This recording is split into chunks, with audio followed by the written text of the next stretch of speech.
At least, what other organization offers this kind of an opportunity every single year? Cole could not sign a 9-year contract literally anywhere else in sports and be guaranteed that for those 9 years his team's going to.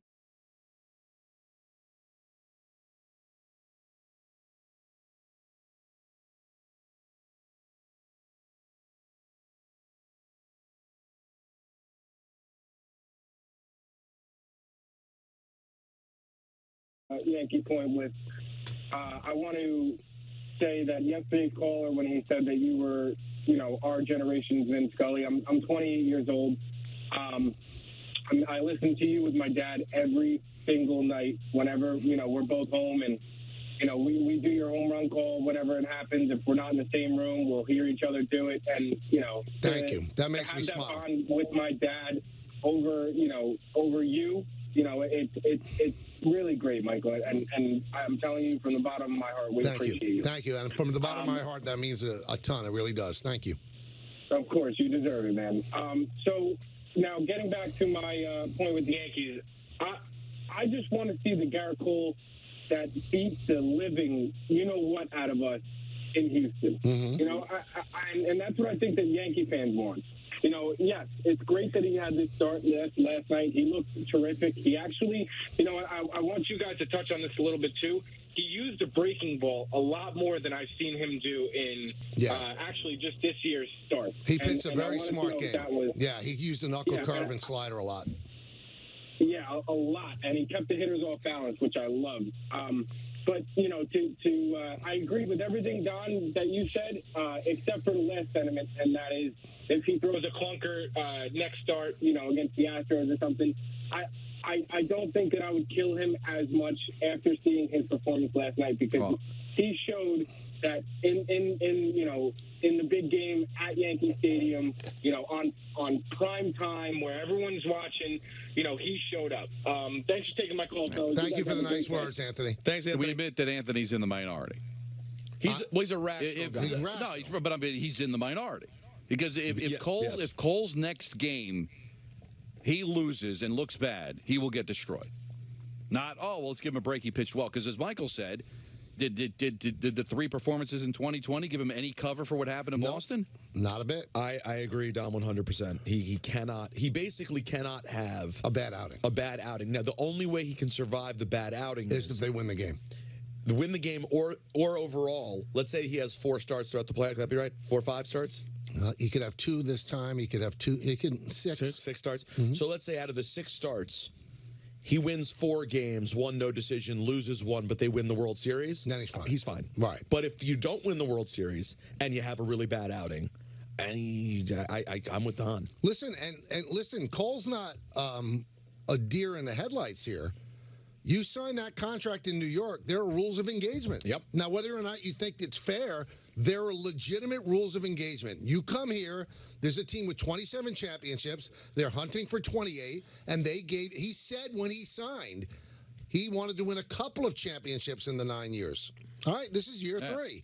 Be a good time to get one. And to his credit, I don't get any sense it bothers him at all. I know he gets, antsy when, what was it, Billy Crystal throwing out the first pitch. I know he can be a lot, maintenance-wise, but he's never said anything about the fans. He's never complained about New York. No, he's never complained about the media. So, and I don't think any of his shortcomings, he didn't lose to the Red Sox because he couldn't stand the pressure, the heat in the kitchen. It just that it happens. I mean, that's the weird thing about being a pitcher, Michael. It just happens. Sometimes you don't have it. Sometimes it's not injury. Sometimes it's not pressure. You just don't have it. Hey, Justin Verlander had one of the great seasons you'll ever see. And he was terrible yesterday. Terrible. But they won an unbelievable game, the Astros. If the Yankees think that they're going to be able to skirt to the World Series without facing the Astros, think again. The Astros are great. Do you agree with the sentiment that winning the way they did last night, the series is over? I wouldn't say over, but if you said you've got to tell me who's going to win that series, I'd say you lean Houston. heavily Houston. Now, right. I forget what year it was. If it was 10 or 11, Mike. I think it was 10, where you pronounced the Texas Rangers dead off a similar loss the Yankees beat them by. And so you never know. I got crushed, yeah. This Mariner team, they've got nothing to lose. I don't know if I want Robbie Ray closing games again. But I'm not quite sure I'd pronounce anybody dead just yet. But you got to feel they stole one. That was something. Wow. And the only reason I would say dead is because it was the Astros that won that game. So if the Mariners won that game in that fashion, I wouldn't pronounce the Astros dead. The Astros are just a great team. But you don't know, right? Like, it's, again, I'm not picking on you, Michael, but when you made that statement, it was 2010, right? Yep. You know, and you had every right, because what? The Yankees were the defending champions, and who were the Texas Rangers? You know? And all of a sudden, the Texas Rangers go to back-to-back World Series, so I don't know what this Mariner team is going to become. You know, maybe time will tell you that we'll look back at them coming back and winning this series and going to the World Series a couple of years and going, wow, we didn't know what they were going to become. So, but, yeah, if I had to bet, I'd say it's a tough thing to get up from, but be careful. Well, those are Diamond Notes brought to you by 2 by London, the engagement shop by London Jewelers. Picker designed the perfect engagement ring to fit every budget at any of their 6 area locations. All right, we'll come back. We'll take more of your phone calls. And we have a proposition that was put together by Hembo on Greeny that I'm really intrigued to see what our listeners will think. And I know what I think. I'm going to see what Peter and Don have a take on it as well. It's Kayla Greco-Rosenberg, and you're watching us on Yes, and you're listening on the ESPN app and also 98.7 ESPN.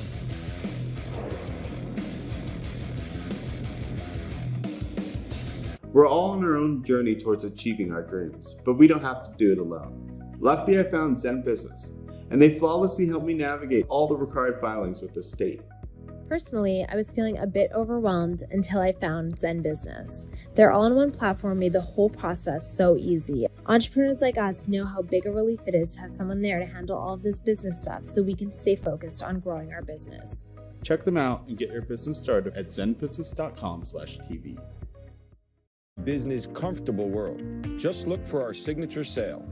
Untuck It, 10 years in the making, and we're nowhere close to stopping. Visit untuckit.com or your nearest store today.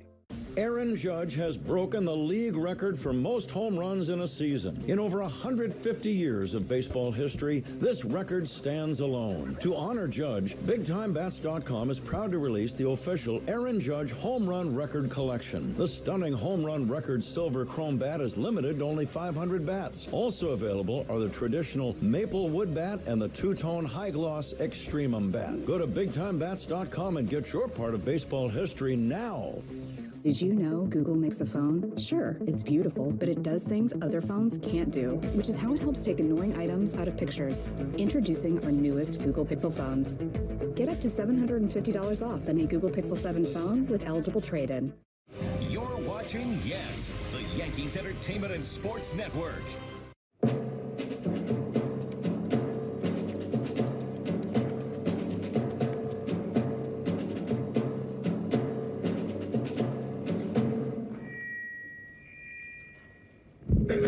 Dear humans, this is an adoption campaign, but it's not for me or Mr. Buttons or Frank over there. It's for you, humans. This is a call to humans to adopt our movement, to adopt our cause. This isn't just about saving one of us. It's about saving all of us. Thousands of lives, every single day. It's about support for every one of us and sometimes not four-legged best friends waiting to meet a best friend of our own. With Best Friends Animal Society leading the charge. Shelter by shelter, city by city. We can save thousands of pets each day. Join us. Together we can save them all.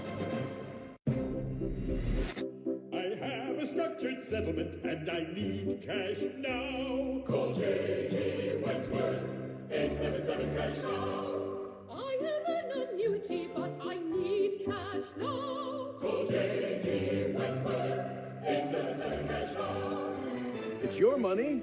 Use it when you need it. Call J.G. Wentworth, 877 cash now. With Drizzly, I can shop a huge selection of beer, wine, and liquor. I just open the app, and it's at my door in under 60 minutes. Drizzly also lets me shop from multiple stores in my area and compare prices on thousands of products. Ding dong, Drizzly. At DraftKings Casino, we give credit where credit is due in the form of credit, plus a bonus. Download DraftKings Casino and get up to $50 in free credits to use on any game, plus a deposit bonus up to $2,000. Now, roll credits. Life doesn't always give you time to change the outcome. Prediabetes does.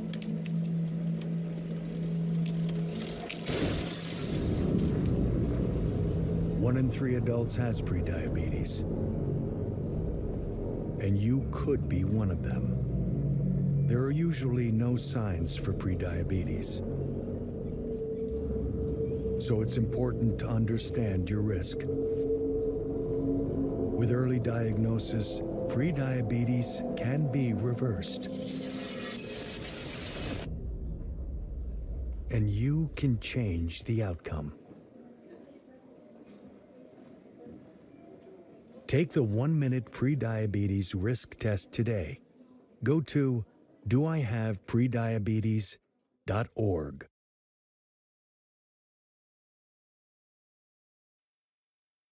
With your DraftKings Sportsbook betting update powered by VSiN, I'm Ben Wilson. Who is poised to usurp two-time defending NFL MVP Aaron Rodgers? Well, right now on the odds board, it's Josh Allen of the Buffalo Bills. After 5 weeks of action, Allen is 2-1 as he leads Justin Herbert by almost 200 yards in passing. He's also in number 1 in passing plus rushing yards by over 250 over Jalen Hurts, second on the list. Not only that, Allen also leads the league in passing TDs with 14 so far. Next on the list is Patrick Mahomes, plus 450. He is third in QBR through the first 5 weeks, behind only Geno Smith and Tua Tagovailoa, while Jalen Hurts is at 6-1. Both he and Baltimore QB Lamar Jackson sitting there. Hurts second in yards per pass thrown. Jackson second in the NFL in passing TDs. DraftKings Sportsbook is an official sports betting partner of the NFL. And this week, new customers can bet $5 and win $200 in free bets if your money line bet wins. Download the app and use code YES when you sign up.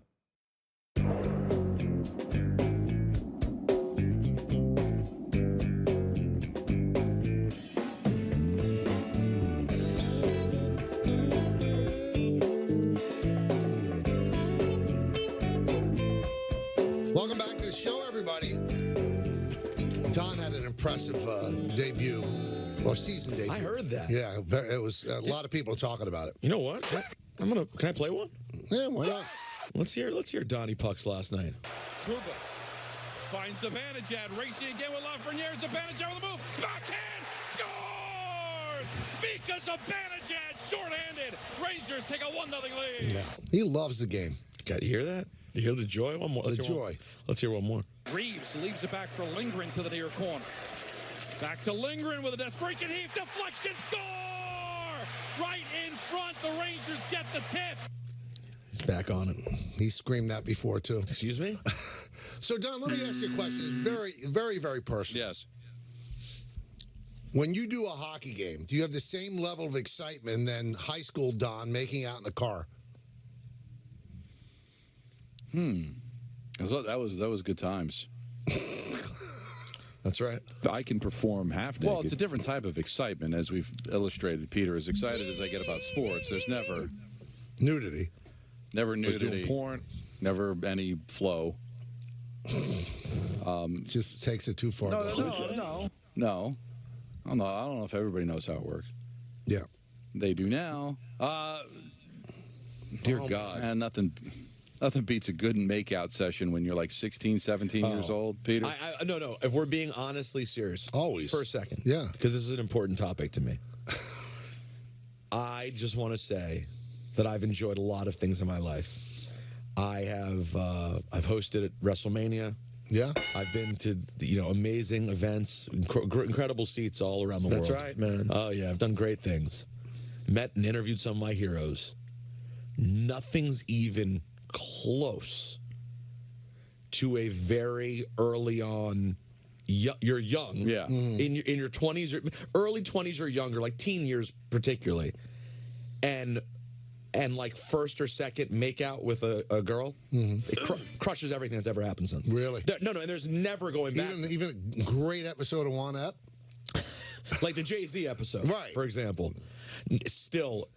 Compared to my first kiss, November, picture it, November 1993. That was your first kiss. That's right. I was at my friend Rafi's house. What a day it was. I'd liked the girl for like a year and a half. They're Don, come on. There's no event that happens. Like for Dave Rothenberg, the win this past Sunday for the Giants against the Packers, that was as good. For me, nothing's at the same level. You screamed the same thing, didn't you? That's what I screamed right after the makeout. Yeah, amazing.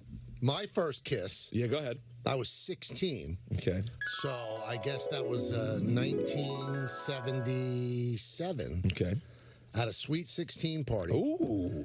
And the girl whose Sweet 16 party it was had a cousin there. Name was Rochelle. Okay. And we played Spin the Bottle. Okay. And it went very well. Hi, don't you look pretty? Yeah. I wonder where Rochelle is now. I know exactly where she lived, too, back then. Lake Ronkonkoma.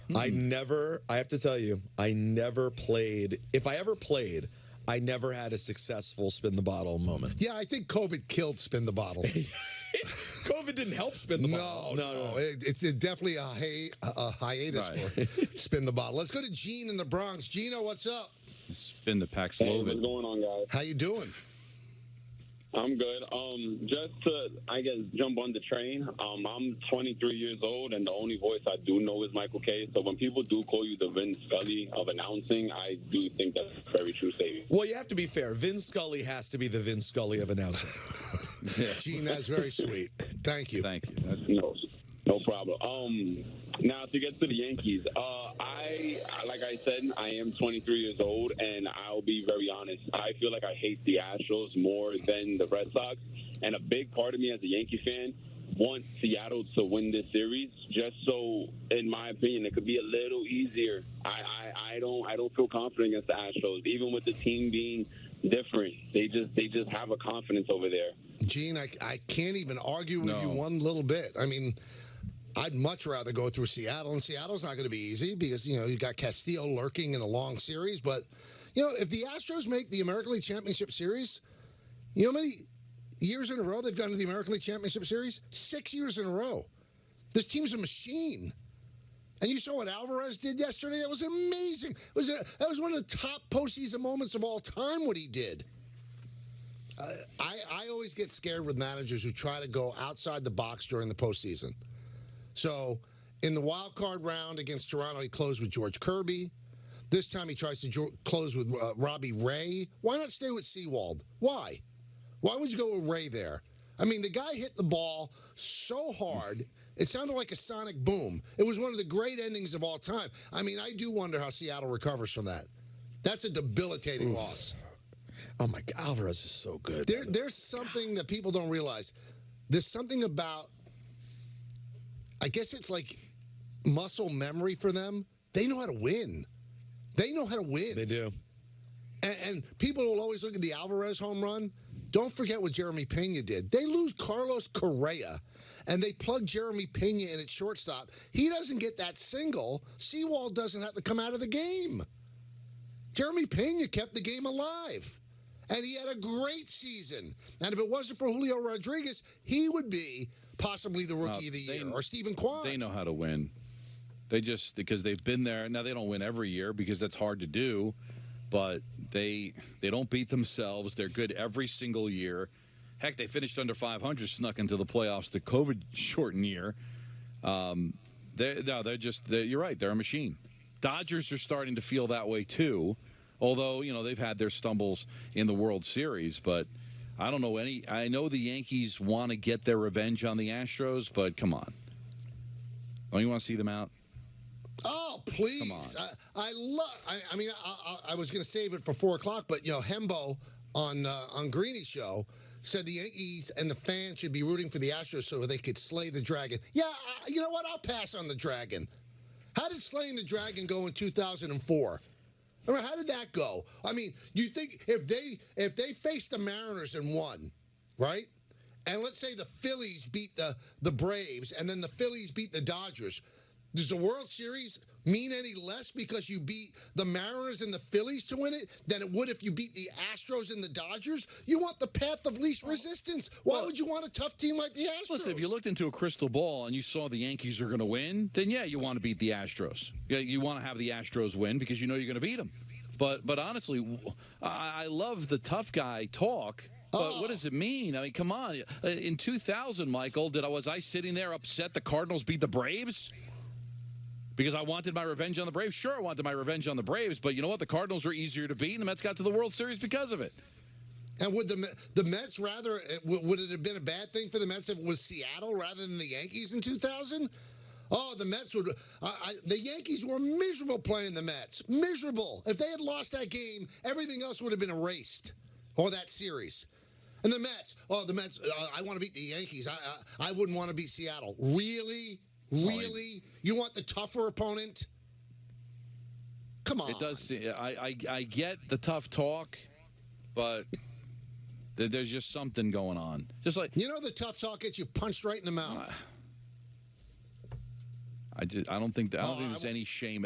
So they're going down the Canyon of Heroes. Are you going to sit there and not appreciate the championship because you didn't beat the Astros or Dodgers?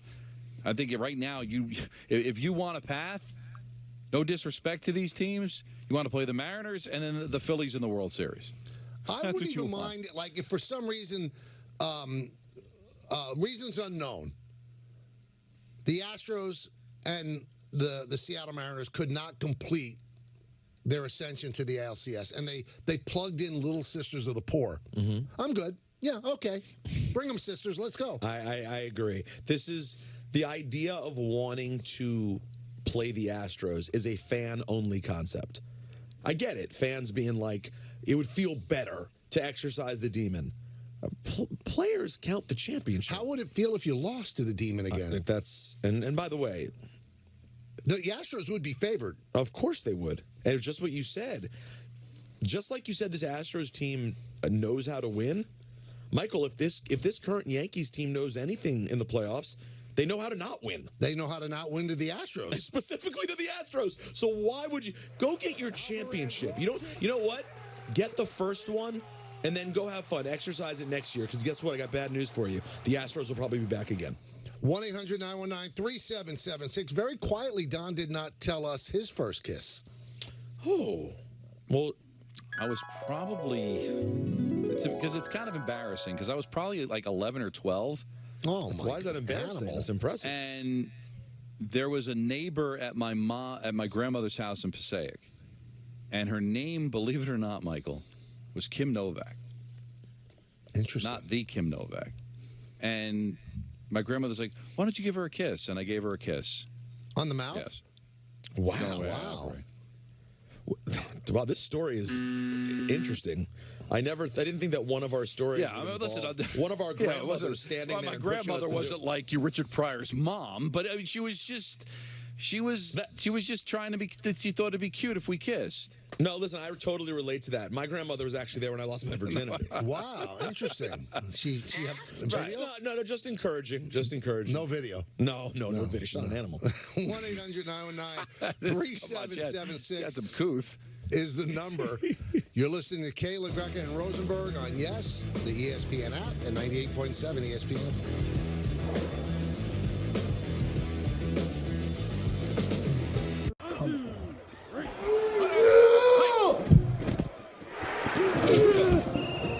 Get in on the action with Prize Picks. Simply pick 2 or more players to win up to 10 times your money. How do you feel? 10 times my money? Woohoo! I can't wait. Join over 1 million people who found a better way to play. Prize Picks is available in your state. Download the app today and get your first deposit matched up to $100. Prize Picks, daily fantasy made easy. It doesn't take much for you to switch your payments to Square. Sign up in minutes at square.com. Take your pick of hardware and find a place for the old stuff. Then you're ready to take payments. It's all pretty fast. Fast like you get your money instantly fast. And it's all pretty simple, with no long-term contracts or hidden fees. Because when you switch to Square, it doesn't take much to see how easy your payments should be. Get started free at square.com.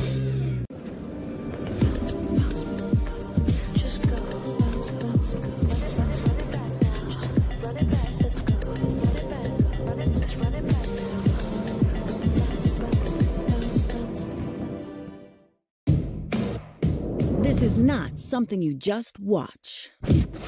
This is how you power your career, grow an epic garden, or make a quick dinner unforgettable. Oh, this is about to be fire. This is not sitting back or zoning out. This is your voice. This is your canvas. This is another way of playing. This is where you stop scrolling and start doing with thousands of lessons from the best to ever do it. This is not streaming. This is Masterclass. What if one thing could replace so many things? So you could simply enjoy everything. Kuyana bags are made for you. Beautiful and functional, designed to work, to move, to play. To go with you every step of the way. Designed for life. Fewer, better, every day. Kuyana. It's functional. Fashionable. Track sleep, movement, heart rate, and the battery lasts up to a week. That's a whole lot of function. Yo, Chris. Yo. Fashion, right? Function. Definitely function. Fashion. Function. It's all about balance.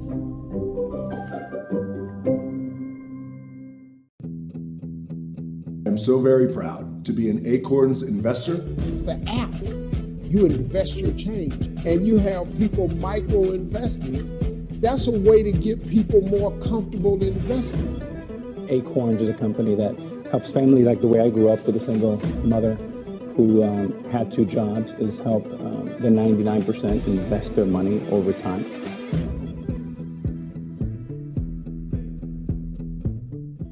Take a pea-sized amount. That's it. I rub my fingertips together like this. Apply it like a lotion. Fingertips, pits, under boob, thigh folds, butt cracks, feet.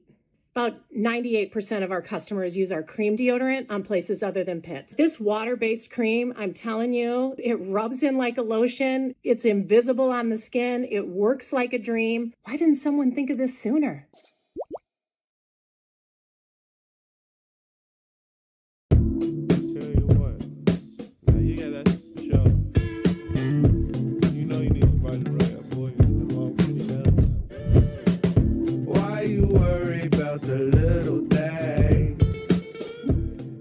Custom shirts help people feel like they're part of a team. My name is Timothy Chi, and I'm the CEO of Wedding Art. We're very proud customers of Custom Ink. We keep coming back to Custom Ink because of the quality of the product, the customer service, and the ease of use. That moment you walk in the office and people are wearing the same gear, you feel a sense of connectedness and belonging right away. And our shirts from Custom Ink help bring us together. Custom Ink has hundreds of products to help you feel connected. Upload your logo or start your design today at customink.com. At cityharvest.org. Hey everyone, I'm Ali Melendez. Join me for a brand new series, Well Life NYC, exclusively on the Yes app. We're taking a wellness journey to explore what New Yorkers are doing to be their happiest and healthiest selves. From workout classes, I feel good, I feel set up for success, to relaxation, to finding the proper balance. So fresh. Let's get well, New York. I am so excited to get into this. Let's do it. Woo! Stream new episodes of Well Life NYC now on the Yes app. For every sport, there's a business behind the sport. The total of that plus operation was $100,000 a day. Forbes Sports Money goes inside the numbers. I took the deal in equity to explore the financial side of the game. It's been very successful for us. Forbes Sports Money, new episodes every month right here on Yes. Well, we go to the bottom of the ninth. Do the Yankees have a rally in their bones? See ya! There's the home run. He ties it with one swing. How you like me now? And that brings up Judge. Driven down the left field line. And the Yankees have done it again. They come all the way back.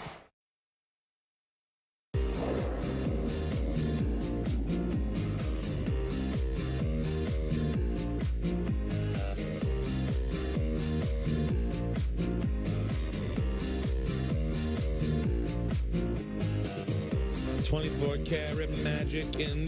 God, I tell you what, I played this at the wedding a few weeks ago. Tremendous. Oh yeah, tremendous wedding song. Was that the wedding with the really hot bride? You know, I honestly hadn't really thought about it much until you look pretty. Until you pointed it out. But yeah, yes, I suppose you're She correct. was very attractive. By the way, I could tell. And I heard from her husband after our show. So he heard me say that. He was very pleased. Why wouldn't he be pleased? I've never understood, like, when somebody compliments a good-looking husband or a good-looking wife, it doesn't mean that they want them. It means that they're really attractive. This guy did well. Right. It was first of all, the day we did it, I dropped an episode of Cheap Heat where I shouted out his wedding. You talked about his wife on the air, and it was his birthday. He said it was a tremendous day. Yeah, after you get married, you don't want the response from people to say about your wife, nice dress. No. Or she seems like she'll keep a lovely home. Well, what I noticed was incredible backle nudity on the dress. Oh, you were impressed by the back? Backle nudity, yes. For a guy that's so concerned about his image, Peter. Right. Because you never know when you're going to run for president. True. Listen, all handcuffs are off now. I know, Anybody but can that run might for have just president. been a one-time thing. But no, I don't think it is. Well, either way, you care about your image. Yeah. I mean, who trolls a bride, Peter? Am I trolling? Peter, is that a troll? No, I think he's serious. I'm celebrating. I think he's celebrating because he just revealed to us that he's into backle nudity? I'm not into it, but she had great backle nudity. I saw the video. It was nice. She was a bride. She was attractive. Oh, you know what? But I'm Stop sitting here being analyzing. Gandhi. It's not Gandhi. It's just Mahatma Gandhi. Mahatma Gandhi. I love when he takes a holier than thou attitude. It's not. Peter. This isn't the least. This is a little creepy. No, at least a little. No, give me a little. Listen.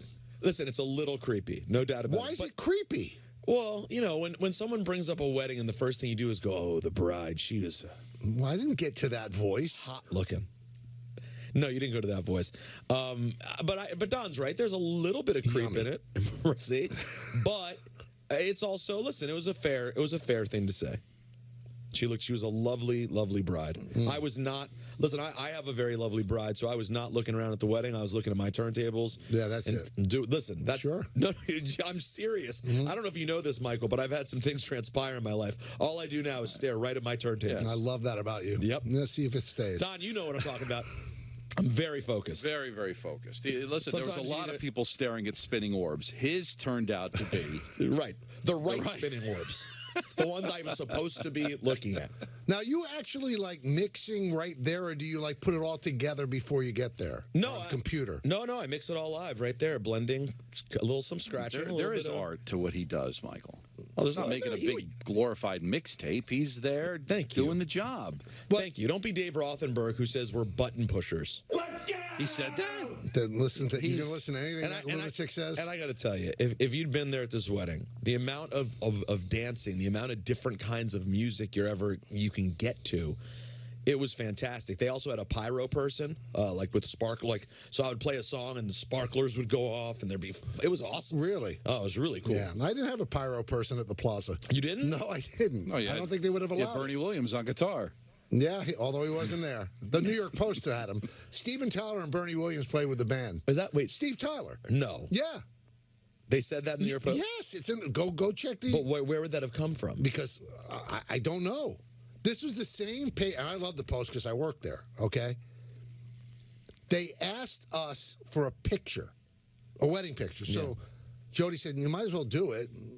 They might just take one that we don't like. Just send them the right, picture. Pick one, yeah. And the headline in the Post. Headline after sending the picture, after being cooperative, sending the picture. Beauty and the Beast.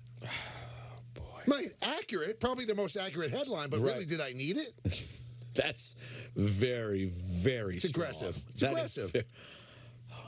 What if, at least they didn't just post a picture of Jody and write Bride of Frankenstein. That would have been even worse, you know? Well, I'm glad you gave him that idea.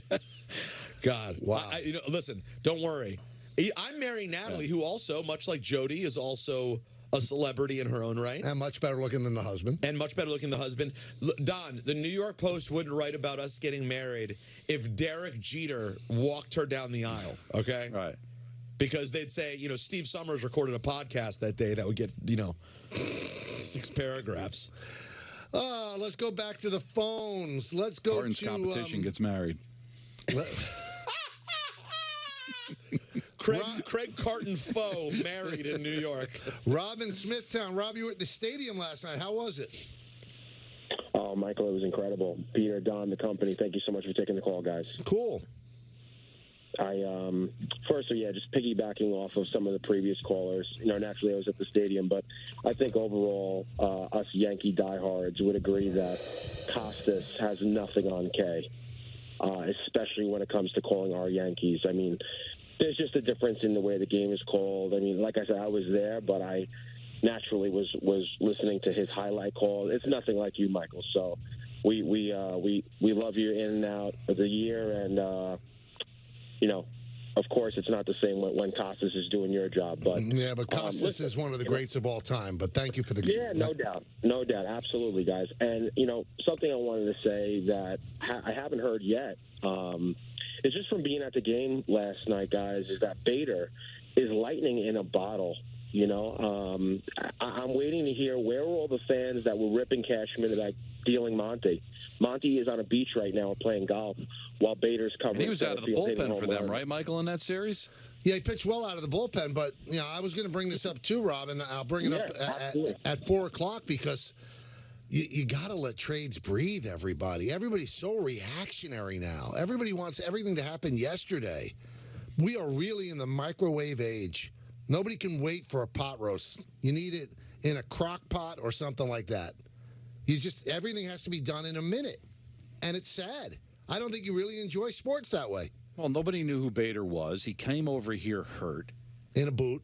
And then, and honestly, to defend Yankee fans, it didn't start off well. He's in a boot, and in Montgomery's, like 6-0 with an earned run average under 2, and it looked like, oh, my God. It was a weird deal where the Yankees, who needed starting pitching, traded a starting pitcher, to the Cardinals, who, and the Cardinals needed an outfield and traded an outfield. It was just a very weird trade, but defense is important. And now if he's going to bring some an at-bat, and he also is doing what every Yankee fan wanted done, and that's Hicks out. Right? Where's Hicks going to play now? If Bader's going to hit and play center field, Michael, there's probably no place to put Hicks. And Oswaldo Cabrera made a great play in left. This guy acts as if he's played left field for 5 years. It's been 5 minutes. And that was an unbelievable play. Even Cole was clapping on the mound. This kid is really something else, and he seems to be unmoved by the pressure of the postseason. So we'll talk about Bader, what he did yesterday. Yankees are up 1-0 in their best of 5. Tomorrow's game, you cross your fingers that maybe all the weather reports are wrong, but it doesn't look great. Terrible weather reports with rain. And then Friday, if they play Friday, it's supposed to be rain tomorrow and then freezing temperatures on Friday. And just, I guess there was some television logic to it. I hate seeing days off where there's no travel. But, God, today would be a great day for a game. Oh, what a gorgeous day. It is gorgeous. Yeah, they should. It's too late to reconsider. Just have everyone come on in. Just call the 45,000 fans and say, come on tonight. No crowd. Let's just do it. No crowd. Interesting. Like the old days. Or like the Game 3 at Mets-Padres. No. Yeah, I avoided that because was Game 3 bad? It was not sold out. Was Game 2 sold out? Well, Games 1 and 2 were sold out. Okay. Game 3 was not. Now, there's a lot of reasons. It's Sunday night. Works the next day. I can't spend people's money. It's extraordinarily expensive to go. But wasn't last night not a sellout? They said it was a sellout. They announced it as a sellout. Yeah. Okay. But the Mets were 39, Don, and right? The sellout for them was about 43. Yeah. People that were there told me big patches of the upper deck were empty. I'm sure it was a case of, economics Sunday night, and probably a lot of Met fans thinking, oh, there won't be a Game 3. We're going to wipe the floor with the Padres. Or, when they lost Game 1, it's over, and we're not going to. Right. I don't know. There's a lot. There were empty seats in St. Louis. That's Baseball USA. But they announced it as a sellout. The Mets did not announce it as a sellout. But you could see that there were empty seats in St. Louis. Oh, I missed a read here. Oh, no. No. Oh, yeah. Who's Mr. Reader? This season marks the 50th anniversary of New York Islanders hockey. So here's your chance to score Islanders tickets for tomorrow night's season opener at UBS Arena against the Florida Panthers. Be caller number 6 right now at 888-987-ESPN to win. And if you don't win, you can still join in on this once-in-a-lifetime celebration by grabbing your tickets right now at NewYorkIslanders.com. It's all brought to you by the New York Islanders. You know what would be a very happy thing for me, Peter? Yeah. I've never seen UBS Arena yet. going there to an Islander game with the great Rick DiPietro. Wow. Just to like kind of wash in the adulation that he gets. This? Just on the side. How about this? I wonder if he can even sit there in peace. We don't know what's going to happen with the playoffs with the Yankees. Right. But on Wednesday, I believe October 26th. All right. Rangers, Islanders at Belmont. I'm doing the play-by-play. Why don't we? Can I do stats for you? Why don't we do the show from there? And then you can hang with Rick. I'm sure Rick would go. You'd stay for the game. Yeah, but would I have a seat? I don't want to sit in the press box with you. No, you don't think working. Rick could hook you up? Peter, you don't think Rick can hook him up like a I suite? think so. Does Rick have the same connections with Ledecky as he did with the previous ownership? That showered him with millions of dollars? I don't know that, no. So I need some Ledecky contact. But I'm sure Rick's got I'm sure he would be able to you get nice seats and sit there. Just to spend time with Yummy would be unbelievable. And he could explain hockey to me like Can you imagine? Father-son thing. Yeah, it'd be beautiful. It would be. It would be a great Christmas story. 1-800-919-3776. It's Kayla, Greco, Rosenberg, and you right here on Yes, ESPN app at 98.7 ESPN.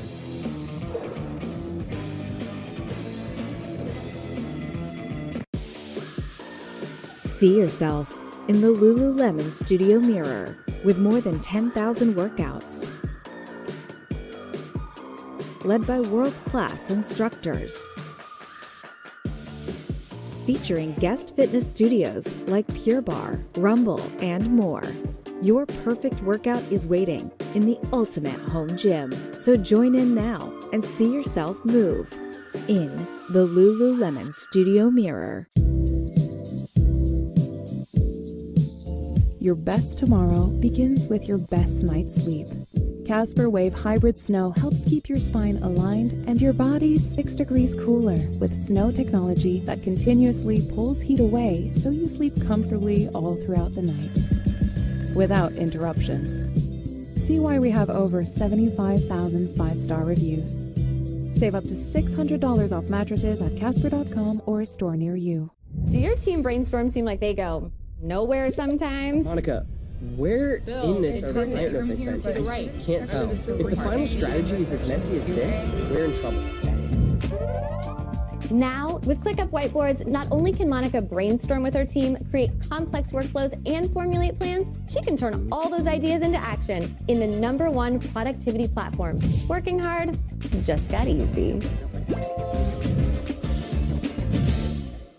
Paying down debt can feel overwhelming, but it doesn't have to be. Upstart makes it fast and easy. Borrowers can access the funds they need in as little as 1 business day. Checking your rate is fast, easy, with no cost to you or your credit score. Loans start at $1,000 and go up to $50,000. Join the club of over 1.8 million customers who have turned to Upstart for a personal loan. Your financial freedom begins at upstart.com. Can a handyman fix my leaky faucet? How much does it cost to have my HVAC checked? How do I know I have mold? Why do water pipes Home questions don't have to keep you up at night. Get peace of mind with Thumbtack. We'll connect you with local pros for any home project, from a small fix to a big remodel. See transparent prices, read verified reviews, and book with just a tap. Thumbtack, the easy way to care for your home.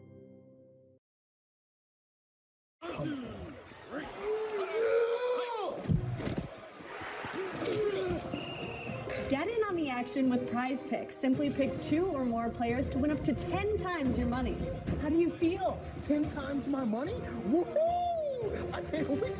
Join over 1 million people who found a better way to play. Prize Picks is available in most states. Download the app today and get your first deposit matched up to $100. Prize Picks, daily fantasy made easy.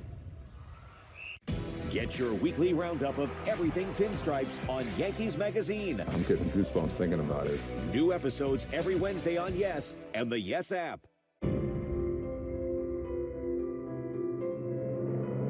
Now we're tied at 5 as we go to the bottom of the 11th. Here's Aaron Boone to lead off. His first at-bat of the game. There's a fly ball deep to left. It's on its way. There it goes. And the Yankees are going to the World Series.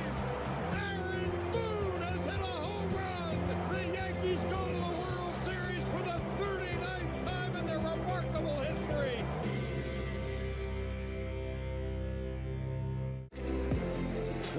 the bottom of the ninth. Do the Yankees have a rally in their bones? See ya! There's the home run. He ties it with one swing. How you like me now?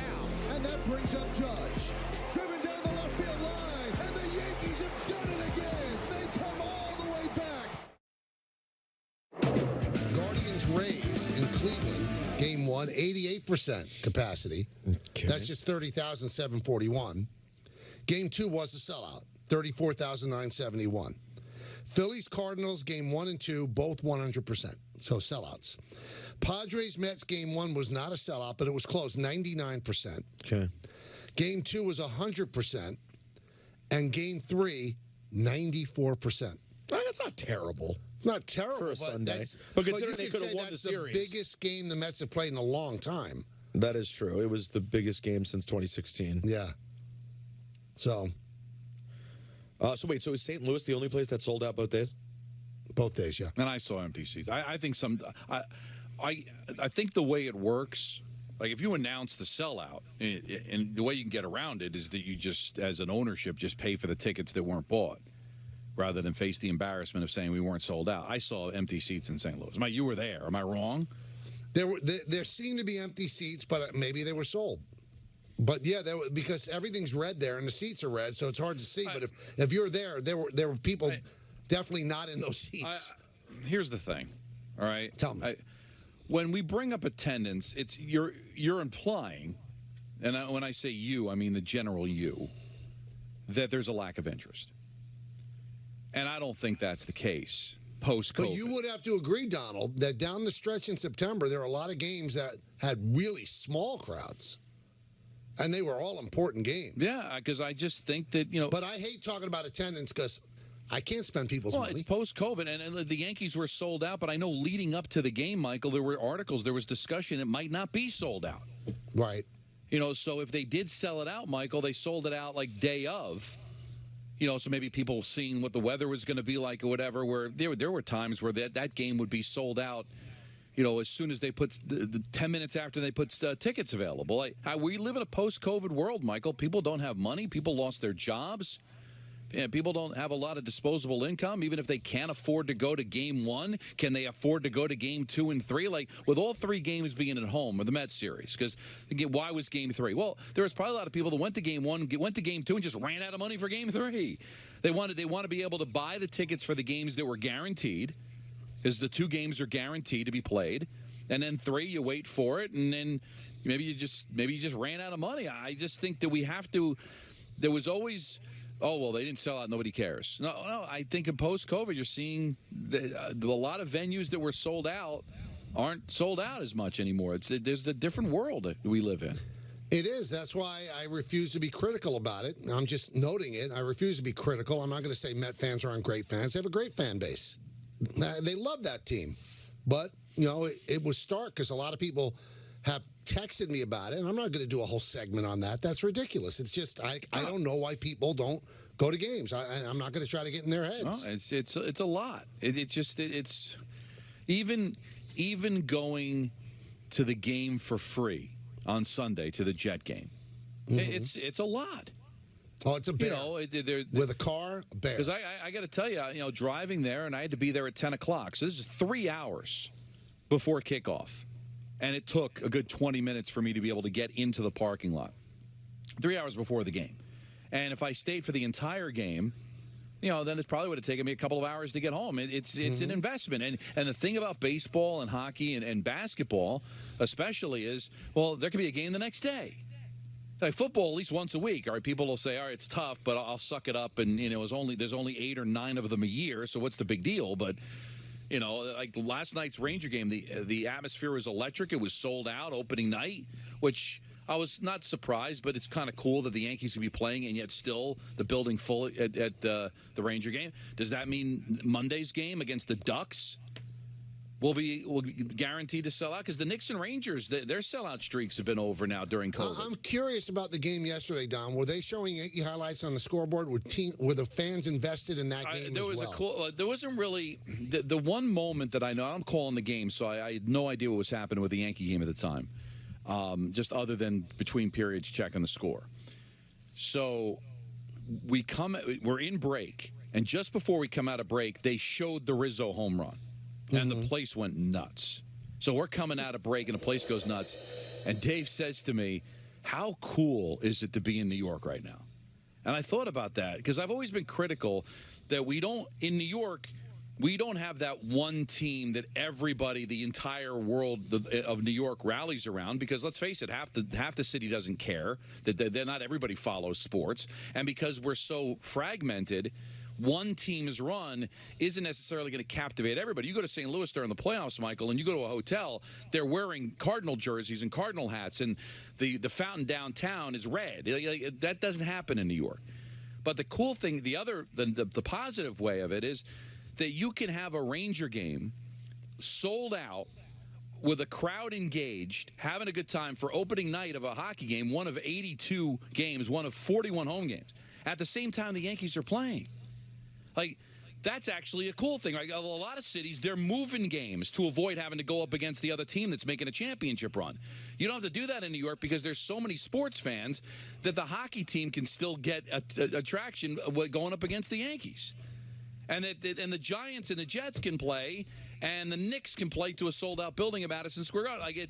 I think that's cool that you have so many teams represented, and the people are still passionate and cool and loving the teams, even though there's another team that's battling to try to go to the second round of the playoffs. Now, I love going to Nick and Net games. Rangers, love taking the kids to a Yankee game. The dirty little secret that nobody really wants to talk about, and we're partners with the Jets, and I feel funny saying it. I'm with you 1,000%. Football is an awful in-person experience. Why would you choose to sit, especially in cold weather, and not watch it on TV? Why would you choose to sit and be there? There's so much dead time. The commercials that you enjoy at home or when you go to the bathroom or make a sandwich, there's actually nothing going on. And both teams, the Giants and the Jets, try to do a nice in-stadium presentation, but it's lunacy. To get out of that parking lot is absolute lunacy, and then to sit there in the cold when so little is going on during the game, that's why football gets ratings, because it's a perfect television sport. Now, if you love to tailgate, that's different. That's the only thing. That's reason to go. I mean, can I tell you the truth? If I love to tailgate and I had like a great setup, like a big van or whatever people have, a truck, I would understand the people who set it up and then stay in the parking lot, watch the game. Right. There are people I don't think, because if you have a big TV, and because Don, the problem that Dave Rothenberg was having, which was making him scream at strangers who tried to help him, was that the internet was so bad because so many people were there. But once everyone goes in the stadium, I'm sure you could get good internet, sit right outside and enjoy the game. It's so much better on TV. You're always sort of lost. You can't figure out who's off the field, who's on the field. It's just a lot. The thing for me, it's not even the delays and all that, because there's delays in baseball too. But football, I love being there. There's a great atmosphere. There is something to being able to see the whole field and not be a slave to just the one camera showing you what's on television. But the big thing is, I'm sorry, I can't be shut out of everything else that's going on that week. I mean, people are playing fantasy. People have bets now, and they shut down you being able to watch other games in the building, which I think is a huge mistake. They should embrace having other games going on, because I think more people would be apt to go. But I'm sorry, you can be the biggest Jet or Giant fan. That doesn't mean you don't care what's happening in Dallas or Los Angeles with other teams. How's your fantasy team doing? And when you invest to go to the game, you're kind of shutting yourself out of finding out what else is going on around the league. Now, let me pay off the tease that I had about Harrison Bader. I got to tell everybody that your instant analysis of a trade is, I mean, that's what we do here too, but we try to do it with some level of reasonableness, but it's lunacy. It doesn't make sense. So everybody jumped the Yankees for getting Bader and trading Montgomery. Well, let's take a look at this postseason series that they're in. Jordan Montgomery wouldn't get a start. He just wouldn't. Harrison Bader hit a huge home run that tied the game at 1, and then very quietly in the third inning made a play in left center field that probably breaks open that whole inning and knocks Cole out of the game if he doesn't make that play and holds the runner at third. And I wonder the people that were just deriding this trade to the point that Brian Cashman had no idea what he was doing. when the Yankees had done diligent work on teams that have won in the postseason, and most teams that win in the postseason have a plus defender in center field. The Yankees didn't. Aaron Judge did great work in center field. He's not considered to all the metrics to be a plus defender. He's a plus defender in right. Aaron Hicks hasn't been able to hit. So you didn't want him in center field. So they knew exactly what they were doing. And to get a guy like Harrison Bader, who's 25 years old, I'm sorry, you are going to have to give up a pretty decent player. And they gave up a young left-hander who wins. But they didn't give up, again, I'll use his name for the second time, Sandy Koufax. Jordan Montgomery's a nice pitcher, but the Yankees weighed the odds and what they needed and the fact that they thought Frankie Montas was going to be really important. He hasn't been at all. But they still have enough pitching because Severino has come back and has been better than ever. We got to be fair about it, though. You're absolutely right about everything you're saying, and they wanted an exit strategy for Hicks, and this helped. Between Benintendi and Bader, there's no place now for Hicks, and they wanted Hicks gone. They wanted Gallo gone, he's gone. They wanted Hicks gone, well, he's not gone, but at least he's not in the starting lineup. And that's because of the acquisitions of Benintendi and Bader. And with Benintendi hurt, it doesn't hurt you that much because you've got, Bader can play the outfield, and heck, Carpenter can play if he had to. Stan can play if he had to. So now Hicks is landlocked. He can't get out, can't get off the bench. But to be fair, Yankee fans didn't know Severino was going to come back and be this good. No, they might have. I don't know, but he wasn't back. He was. Yeah, but they put him on the 60-day IL, and he said he didn't even have to go on the IL at all. They knew he wasn't really hurt. No, but still, he wasn't there, and we didn't know he would be this good when he came back. And you look at the way Montgomery was pitching. Bader wasn't playing. They didn't really have a lot of knowledge of Bader to begin with anyway. He wasn't a great offensive player. He was brought in for his glove, and the Yankee fans aren't going to know how good his glove is. They don't watch the Cardinals every day. And as you said, Montas came over here, didn't work out. Like, they needed starting pitching earlier this season. There were question marks about the starting pitching, and then they traded a starting pitcher away. So I can understand them having their radar up. And then he goes out there and he's lights out, and Bader's still in the boot not playing. So it wasn't ridiculous for them to grade it as an F at the time. But here's my point, though. I mean, you've got to let baseball trades breathe. Because, okay, so Montgomery got off to a great start. Take a look at his last 5 starts. Not very good at all. Not very good at all. And the Yankees knew it was a bet on the future with Bader, that he would be ready and out of the boot by the postseason. And then, by the way, he's the 2023 starting center fielder for the Yankees. You got a starting center fielder, a kid from Bronxville. He went to high school in the Bronx. I mean, a marketing dream who speaks well. And you got him for a pitcher who's a good pitcher, but certainly not irreplaceable. I'm just saying to everybody out there, when you react like that, and Brian can't be lauded for all of his trades. The Montas trade is terrible. He traded with the Cubs for Efros. Efros is going to be out all next year. Benintendi, broke the hamate bone. We haven't seen him. They hope that they get him back in the ALCS. So, I mean, what they got in the trade deadline, they got Lou Trevino, who's going to be really important, and they got Bader.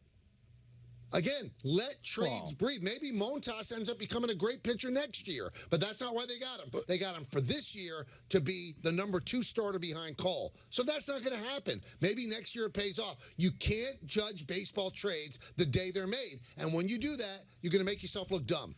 So I wonder, all the people on social media, all the Twitter warriors that just completely crushed the deal, are they ashamed right now or just move on to something else? I think that's too strong. I don't think they should be. Well, because, Michael, it aged well. It didn't look good at the time.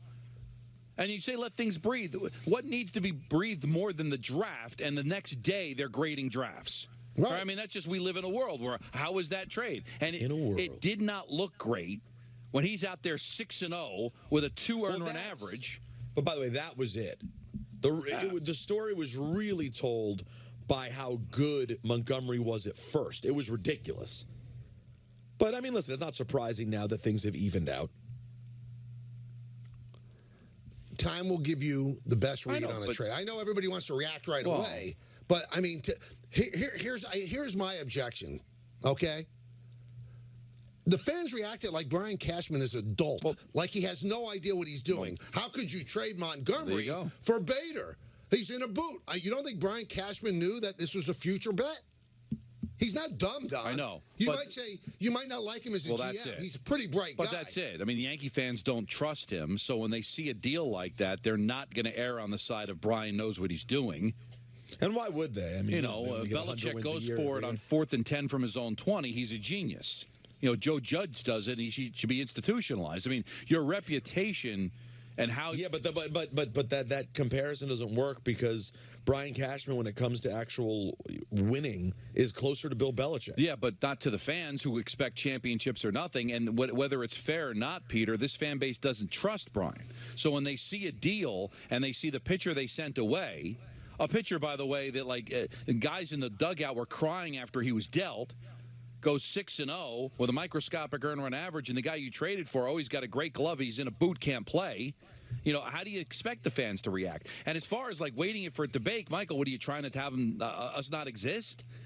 We live in a world where we got instant analyzation. That's the way it works. Instant analysis. We have no choice. It's grade trades, talk about it. If we just let it all play out, well, then we wouldn't have anything to do for 4 hours. But I'll tell you what, though, to defend us, okay? I think we do it in a responsible way. There are other talk shows that do the screaming and make the instant analysis, and they don't care if they look like asses. They just don't. They don't care. I kind of care. Well, I think we all kind of care. So we're kind of circumspect when we're talking about a deal. Oh, this could be it. This might be the bad part of it. Whatever. But we're not going nuts. We're not hot take guys. We just never have been. That's the world we live in because in journalism it's better to get it first than get it right. In the talk show world, in the columnist world, it is kill it, and if you happen to be right, then you're a god. Or you end up on, freezing cold takes like that. So it's just come out hot with an absolute opinion and then let the chips fall where they may. And it's more fun that way, honestly, than to sit there. You don't want to play wait and see. But I like the way, we do it is that you still see the good in it. And I was telling fans, it didn't look good at the time. But, hey, you want it out of Hicks. This is going to help you get out of Hicks. Would you just make Hicks disappear? Would you snap your fingers and he's going to disappear? The one thing Yankee fans should really feel good about is the two guys they hated the most are now gone pretty much. Gallo's gone and Hicks is a non-entity. So isn't that what you wanted? Well, they're going to see Gallo in the World Series maybe. Here's the Montgomery numbers, okay? He started 5-0, 1.45. Everybody broke out into hives. Last 4 starts, 1-3, 20 in the third innings, 15 earned runs, 6.64 ERA. Not good. Just breathe, everybody. And listen, it's not like it ends. Right? If Bader gets hurt again or goes 0 for the next 50 in the postseason, and Montgomery next year wins a Cy Young, guess what? It's a bad deal again. Hey, through 20 years of the Michael Kay Show, our listeners have become very enthusiastic about making and wearing customized Kay Show T-shirts. Now, we're excited to see new and creative T-shirts at all of our live broadcasts. So now, we'd like our listeners to show off their best work and get paid for it. It's the Kay LaGreca Rosenberg Buy You contest. Now through Friday, October 14th, that's this Friday, baby, head over to ESPNNewYork.com, submit your best Kay Show custom T-shirt design. We'll select 3 finalists and put them up to a vote to award one winner $2,000 cash and 4 VIP tickets to the Michael Kay Show 20th anniversary party on November 18th. So head on over to ESPNNewYork.com for full contest rules and submit your entry today. $2,000 cash and 4 VIP tickets. This is the place you're going to want to be on November 18th. You cannot believe the guests that we're actually going to have there. Oh, yeah. At the venue. Someone confirmed? Well, Rihanna is very close. I think it's 98%. Really? Yeah. Who's handling that negotiation? I am. I'm doing that right. Yes. Yeah. Good. Yeah. I'm good. I'm dealing with ASAP Rocky. Just to make sure he comes too. Yeah. Because that's a good. Because I have hear it for ASAP Ferg. I have a relationship with ASAP Rocky. You do? Yeah. So that will get us Rihanna. Wow. Yeah. Jesus. No, he's not coming. Yeah, no, he's out. No, you don't want him there. 1-800, especially with Peter there. 1-800-919-3, for many reasons, 3776. Okay. Yeah, it's true. Absolutely. We'll be back with more of this frivolity in just a moment right here on, the ESPN app and 98.7 ESPN.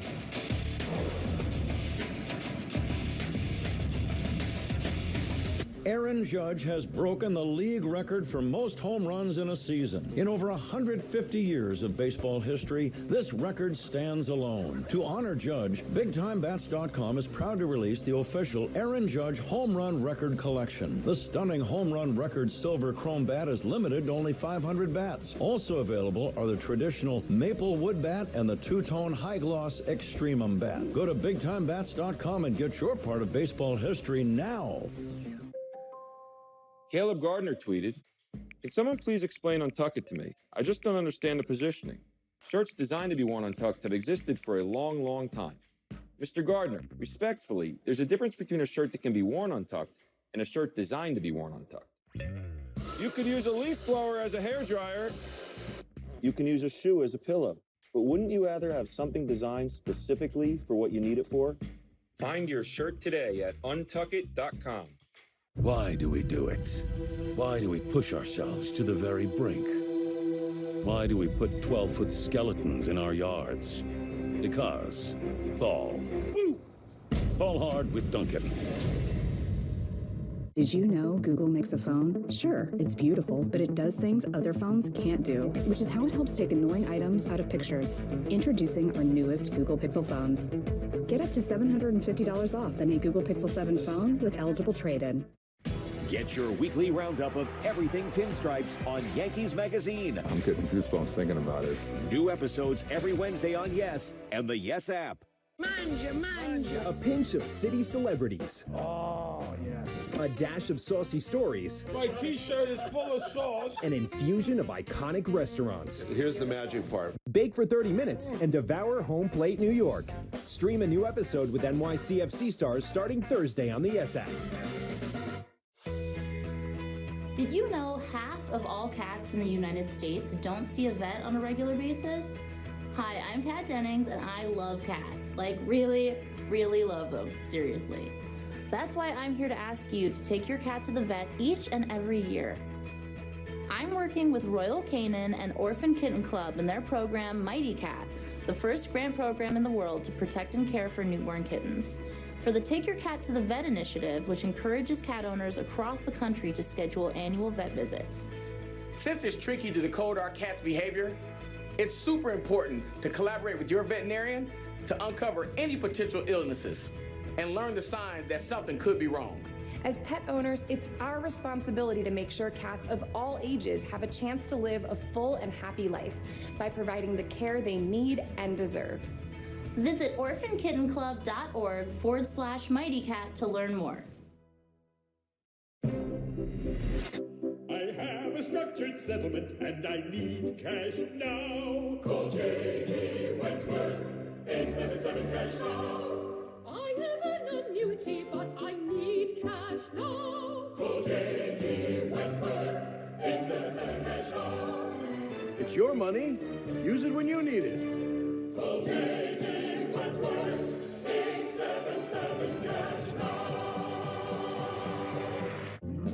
At DraftKings Casino, we give credit where credit is due, in the form of credit, plus a bonus.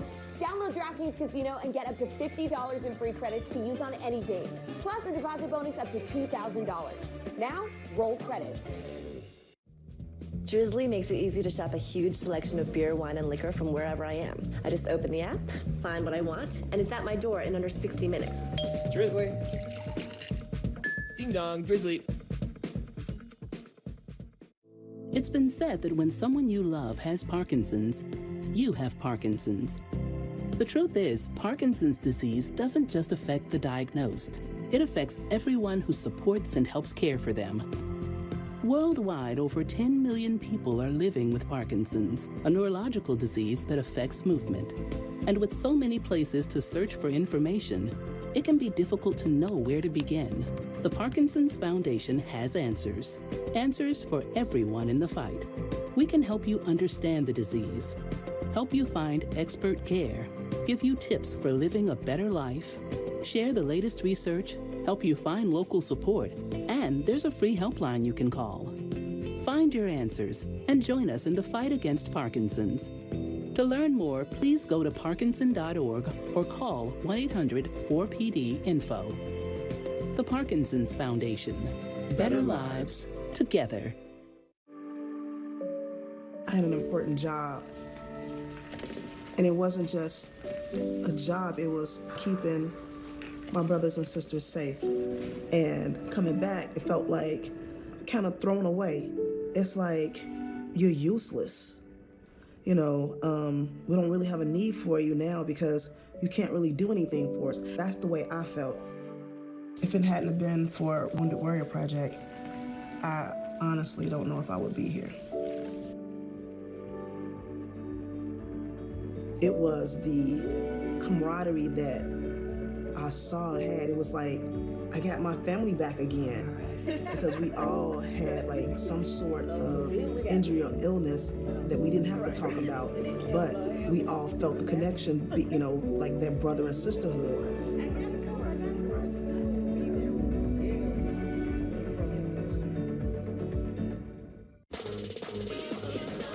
Get trending with off-field fashion. Whoa, now that is a fly outfit. As some of the best designers from FIT style celebrities from the sports world and beyond. Stream off-field fashion exclusively on the S app.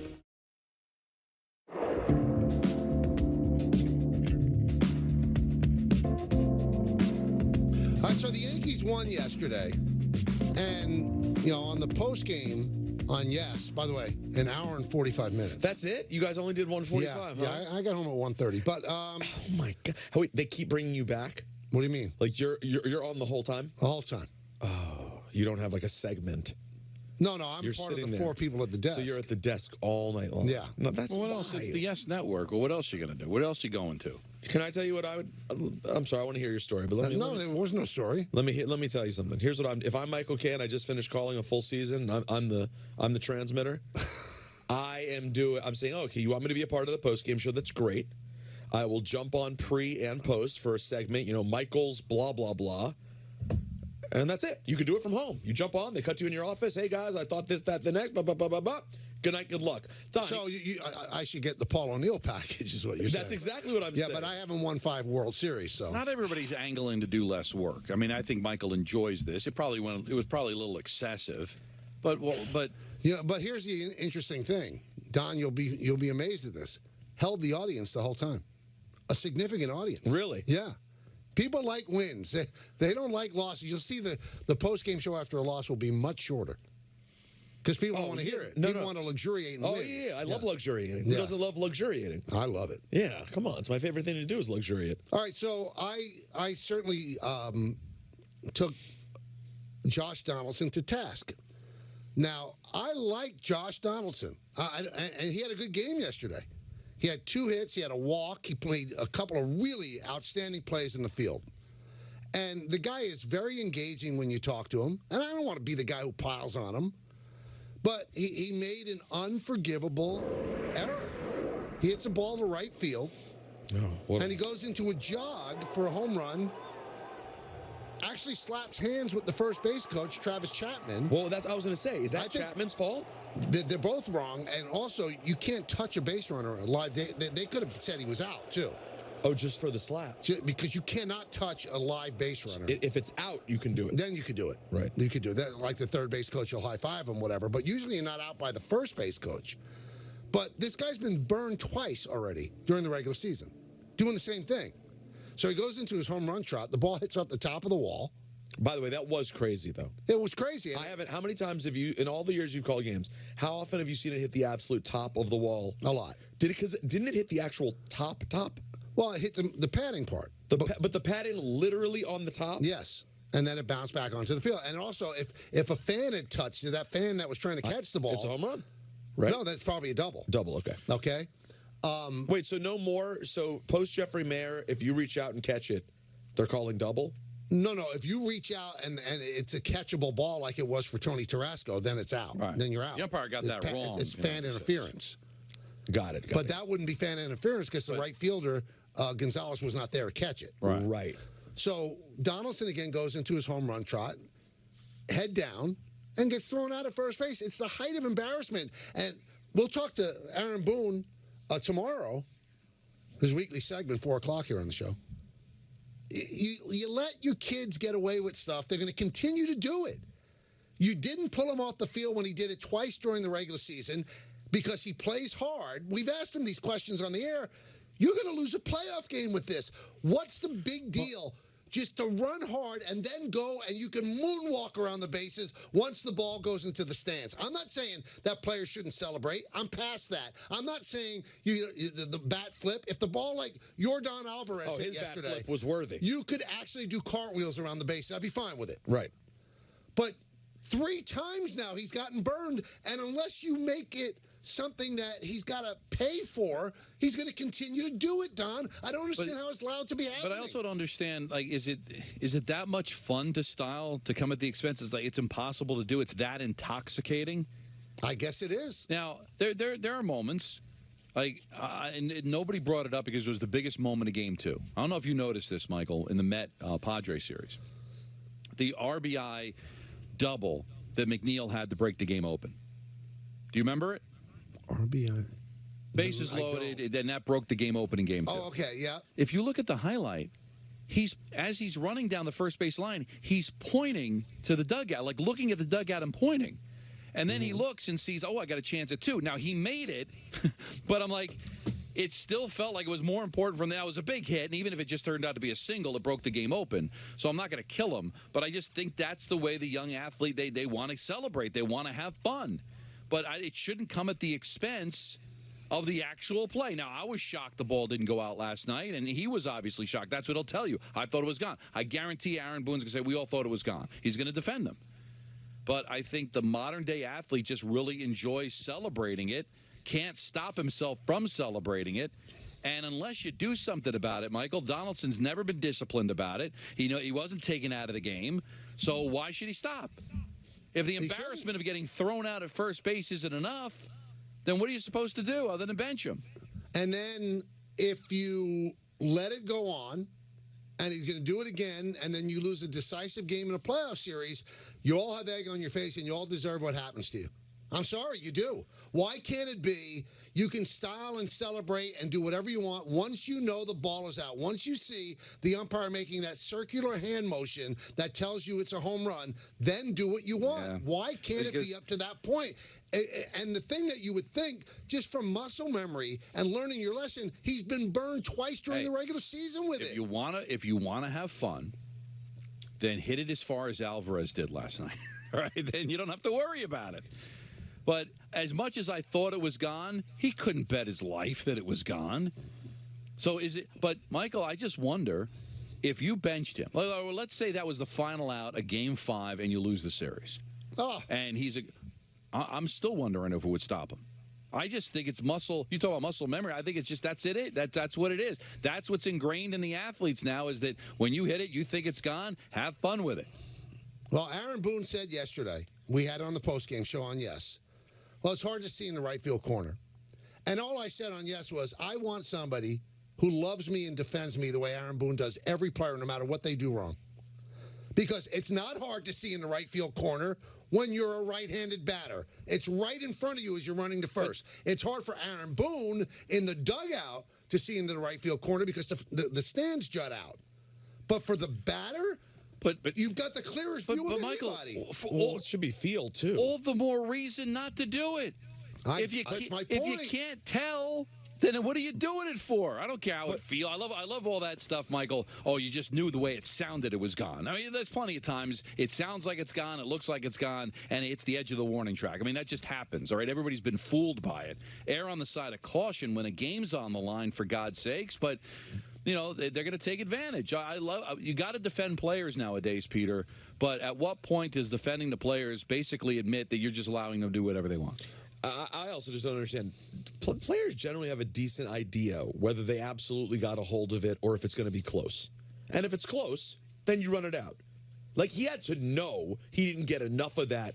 It wasn't the Alvarez home run that won it for Houston. Right. It was on the second deck. It was going to be a porch job if he got the home run. At all. Just run hard until it's out, and then, again, one flap down. Do Jeffrey Leonard, whatever you want. Luxuriate.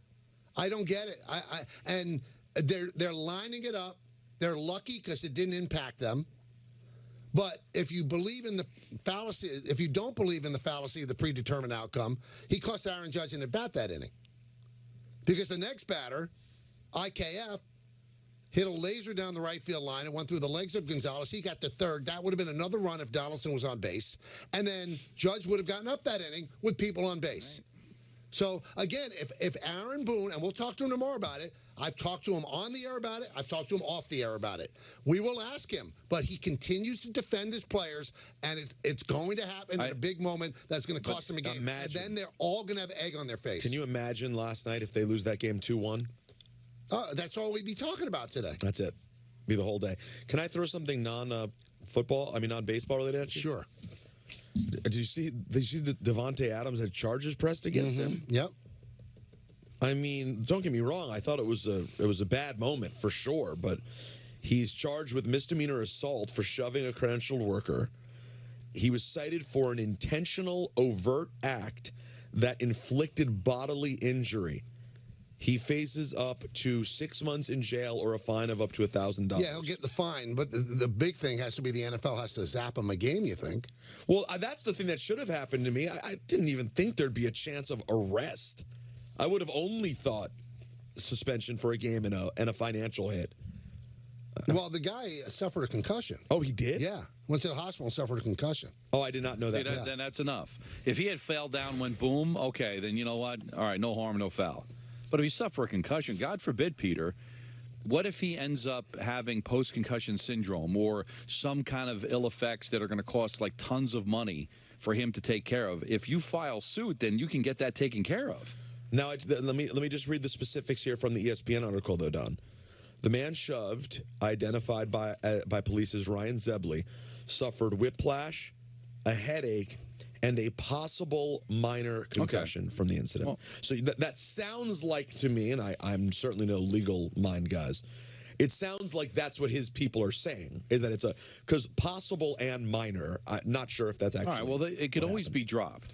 But I just think that, let's say, Peter, he doesn't do anything, all right, and months go by, and all of a sudden he starts suffering headaches, and they trace something wrong with him on that shove.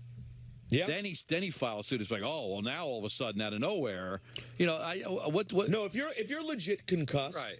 If you were legit concussed by someone, like you didn't just fall down and were embarrassed, I would have to think about that. That seems like an appropriate measure. If I'm medically cleared and I'm okay, then I just say, all right, no biggie.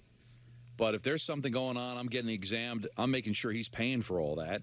And the only way you can assure that is if you file a complaint. So it does seem litigious to me, but at the same time, I mean, what if something seriously ends up being wrong with the guy? I agree with you. I feel a little bit bad for Devontae because from the other angle, I don't know if you guys saw the other video, there's another angle where you can tell he's not really paying attention. And the guy's just instantly in front of him, and he just reacts by putting. You mean like the receiver that he ran into on the last play? Apparently, he was struggling to see things well. Well, let me ask you this. All right, we've all been in this situation before. You're walking down the street, or in the mall, or on the subway, whatever, and then because somebody's not paying attention, they bump into you, or they cross in front of you, and maybe nick you or just get in your way. Is your instinct to shove the person down? Or just say, oh, excuse me. Like, what would you ever do that? Right? That's number one. Now you're in full uniform with a helmet. All right. Well, but also, Don, you're also just rolling. You're also 15 seconds removed from walking away from the last 3 hours where all you do is shove someone if they're right in front of you. So it's not the same as when I'm walking on the platform listening to This American Life. All right. Well, but what if you're just aggravated and upset? I mean, there's been times where you're just disgusted and somebody gets in your way. I mean, is that the reaction that would be allowed in general life? Honestly, I felt that way when Don's in front of me sometimes. And you've never done it. As much as you despise and hate my guts, you've never done it. Because I'm a human being. You're right. I wouldn't do it, but I felt it many times. Many times. I was making an argument. Dead. I don't know if you realize this, Don, but this season marks the 50th anniversary of New York Islanders hockey. Sure does. So here's your chance to score Islanders tickets for tomorrow night's season opener at UBS Arena against the Florida Panthers. Give me a number, Peter. A number of what? Just give me the number. Number. What call? Well, they've won 4. Yeah, I was going to say 4 cups. There you go. All right. There you go, Donnie. We're locked in. Be caller number 4 right now at 888-987-ESPN to win. And if you don't win, well, you can still join in on this once-in-a-lifetime celebration by grabbing your tickets right now at NewYorkIslanders.com, all brought to you by the New York Islanders. All right, we'll come back. Take your phone calls, 1-800-919-3776. It's Kay LaGreca, Rosenberg, and you right here on Yes, listening on the ESPN app and 98.7 ESPN.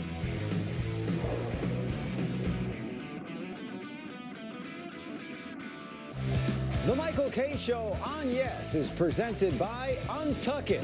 Shirts designed to be worn untucked. Shop now at untuckit.com. 10 years ago, we started Untuck It out of my apartment, and today we have more than 80 stores worldwide. It's been quite a journey. We didn't just create shirts designed to be worn untucked, we perfected them. With great fabrics and design at the perfect untucked length, so you can look sharp in this new business comfortable world. Just look for our signature sale. Untuck It, 10 years in the making, and we're nowhere close to stopping. Visit untuckit.com or your nearest store today.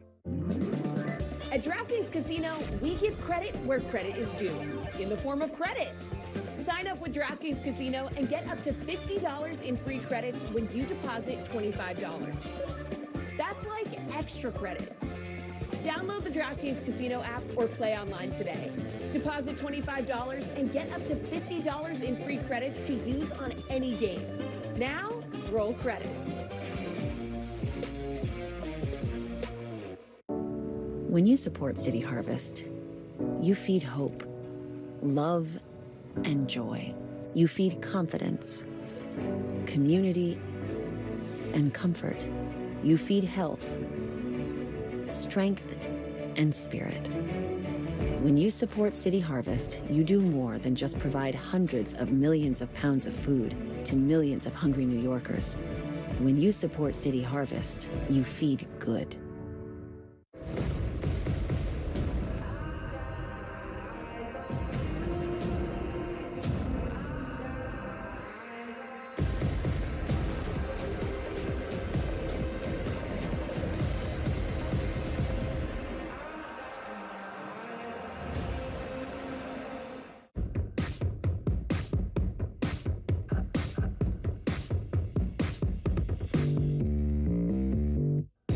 They said I'll never run. Now I run marathons.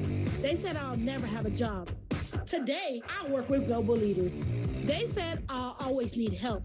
But now, I push my body and mind to the limit. They said I'll never speak. Now I give speeches to hundreds of people at a time. They said I would never walk. Now I can jump 6 meters. They thought I'd never have a strong opinion. Now I am a board member. They thought I'll never have the courage to ride fast. Now I am a board rider. They said I would never go anywhere, but now I travel the world as an athlete and an advocate. The skills of people with intellectual disabilities go way beyond sports. We will defy your expectation. Help us build a more inclusive world.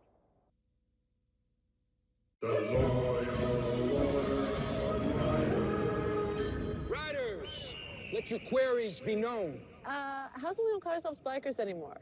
I mean, riders is cool, but bikers, really cool. Seriously? Deny.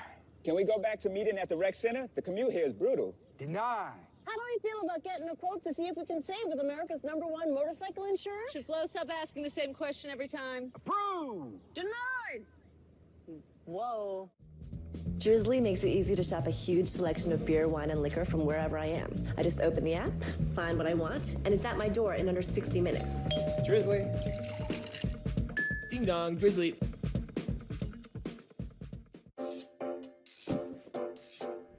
With Home Chef, your home cooking is home nailing it. Our classic all-in-one meal kits are simple enough for anyone and delicious enough for everyone. When it comes to making dinner, fill in the blanks with Home Chef. Delicious, meet simple. Get 16 free meals when you sign up at homechef.com. Hi, this is Aaron Judge, and I want to introduce you to my All Rise Foundation. Our mission is to inspire children and youth to become responsible citizens by engaging them in activities that encourage them to reach unlimited possibilities. We do this through our All Rise Pro Camps, through our Aspiring Leaders programs, and through many grant programs that provide $2,500 to organizations that support our youth's education, leadership skills, health, and well-being. Now I'm proud to share All Rise with New York City with our first All-Star evening on November 18th. I hope you will join me and my foundation as we all rise to support youth in our community. Visit AaronJudgeAllRiseFoundation.org for more information. It's been said that when someone you love has Parkinson's, you have Parkinson's. The truth is, Parkinson's disease doesn't just affect the diagnosed. It affects everyone who supports and helps care for them. Worldwide, over 10 million people are living with Parkinson's, a neurological disease that affects movement. And with so many places to search for information, it can be difficult to know where to begin. The Parkinson's Foundation has answers. Answers for everyone in the fight. We can help you understand the disease, help you find expert care, give you tips for living a better life, share the latest research, help you find local support, and there's a free helpline you can call. Find your answers and join us in the fight against Parkinson's. To learn more, please go to parkinson.org or call 1-800-4PD-INFO. The Parkinson's Foundation. Better lives together.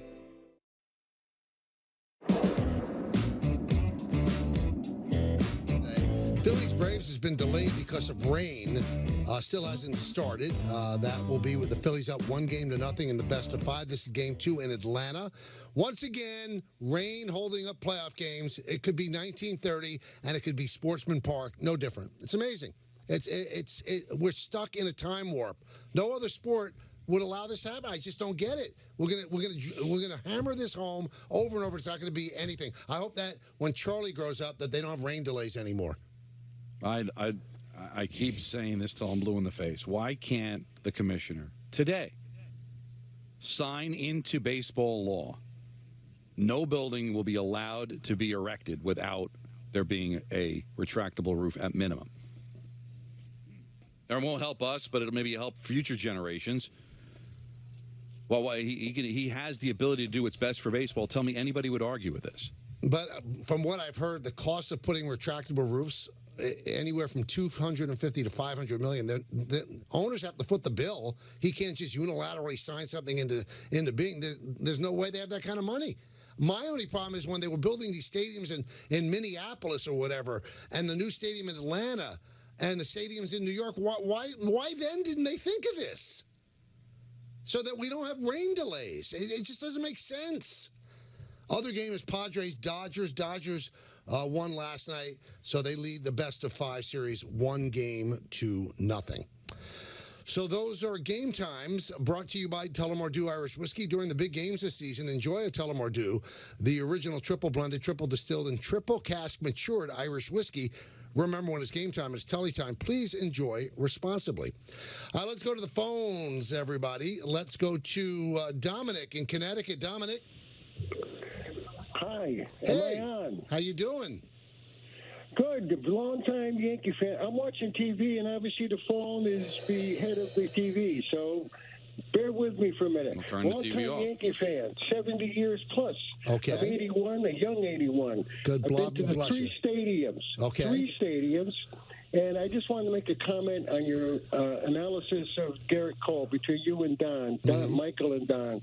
I have to agree with both somewhat. Michael, he had a great game last night, but the fastball down the middle hurts him because of the they're looking for it. The Guardians are looking for the fastball. Luckily for him, he went to the off-speed stuff. But I got to agree with Don. Yankee fans are brutal. I'm brutal. You want the guy to shine and to you expect a 20-game winner. You expect a Cy Young one. Maybe Cy Young, maybe not so much Cy Young, but you expect the guy to be better than, 12, 13 wins and 8 losses and 30-something home runs. But, Dominic, he's probably going to finish 4th in the Cy Young. The first 2 years he finished 2nd and 5th, so he's always one of the best pitchers in the league. Right, but overall, I think this is where I agree with Don. When we're at the coffee shop, we're talking baseball with a bunch of guys. Right. They look at the money. They look at the 32, 34 million, and they say, is he worth it? Especially if you're a Yankee fan. And to compare for a second, obviously, Verlander got shelled last night. I watched that game, and Scherzer, I'm a Met fan too. If any New York team's playing someone else, I'm a New York fan. That's how dedicated I am to the city. And so they got shelled. And but overall, I just think Cole has got to do something different. Either he's got, I think, Michael, you mentioned it a while back. He's got someone on the broadcast booth said he's got to get nasty. I think it was David Cohn. Got to come inside. He's got to get him off the plate. I think that's true. They're looking for the fastball down the middle. Well, So I would agree with everything that you've said. I think he has to be a little nastier. He's a great guy. And I think you got to move people off the plate. Not hit them, but move people off the plate. And I think that will get them off the fastball a little bit. But, you know, you said he's fortunate he went to, you know, the knuckle curve and the slant. It wasn't fortunate. It was brilliant precision. He knew he and Trevino knew exactly what to do. Let's go to Rodney, also in Connecticut. Hi, Michael. Hello, Hi, Rodney. Peter. How are you? Good. I agree with you, Michael. I can tell you I listen to like the last 30 minutes of Rothenberg and DPH every morning. That's when I get into work. And all the Yankee fans did was complain about Garrett Cole, who should have went 7 innings if IKF didn't make the error, if Trevino threw the ball a little bit earlier to Rosario at third base. It cost about 15, 20 pitches. Then we're talking about Garrett Cole going 7 innings, maybe 9 strikeouts, maybe he gets another one. Yep. I mean, I guess everybody expects the Yankees to get the next, like you said a million times, say Sandy Koufax, Nolan Ryan. It's just not possible. Like, can we sit here and enjoy the victory and be grateful that we're up 1-0? Well, I think, Rodney, for the most part, today they are. My point at the beginning of the show was, and, you know, this is not pejorative, they're lying in wait for him to do something wrong. You know, they were ready to boo him off the mound. I mean, I could see on Twitter how it was trending. You know, when the bases were loaded in the third inning, if he had struck out Jimenez then and had been knocked out of the game, oh, my goodness, I would have been dreading doing the show today. But they would have had a right to do that. If he got knocked around yesterday, Don, after getting knocked around against Boston, I guess they have the right. But he pitched great. And I think there's all those people that expected him to do poorly, they didn't want him to start game one. I wonder if there's like a little bit of melancholy in them. I think they're lying in wait for this team, period. Like, yeah, isn't that the way they feel about the team? If you beat the Indians, are they going to celebrate it, or we're supposed to beat the Guardians? Let's go on. Let's go on to the Astros now, or go on to the Mariners. Like, that's just how the fan base is. They have to win a championship. You know, but you can't get into, well, if this happened, if that happened. Bader doesn't make that play. He doesn't get out of that inning, and he's getting destroyed today. I mean, so there's good, there's bad. He did well. He pitched well. 6 1/3. He pitched well. How about this, Donald? The Braves just released this. Weather update. There will be another weather call around 6 p.m., but current forecast suggests starting the game around 7:30 or 7:45. The game was supposed to start, what, at 1 or 2? Well, no. I think this was a 4:30. Oh, 4? Yeah, it was a 4:35, and then it was 8:37 or whatever for the late game, because there's only the 2 games today. Right. So, but that probably means, Michael, that they open the gates and there are fans there. And they're going to have to sit in their own filth for 3 hours, and maybe there'll be a game. Well, now, why would they sit in their filth? Why filth? Because that's it's a joke I have with Dan. Like you're sitting there in the rain. It's disgusting. You feel awful. It is funny because like rain is Don. You famously, I don't know if you remember, screamed at the end of a show this summer about why do people make a big deal out of rain. Right. That is totally different when you're sitting in a stadium. And in their own filth. It's raining. Dear God. You've never sat in your own filth, have you? Oh, let me tell you something. When they put Sean Taylor's number up in the Ring of Honor. Right. I went to that game. It was like a November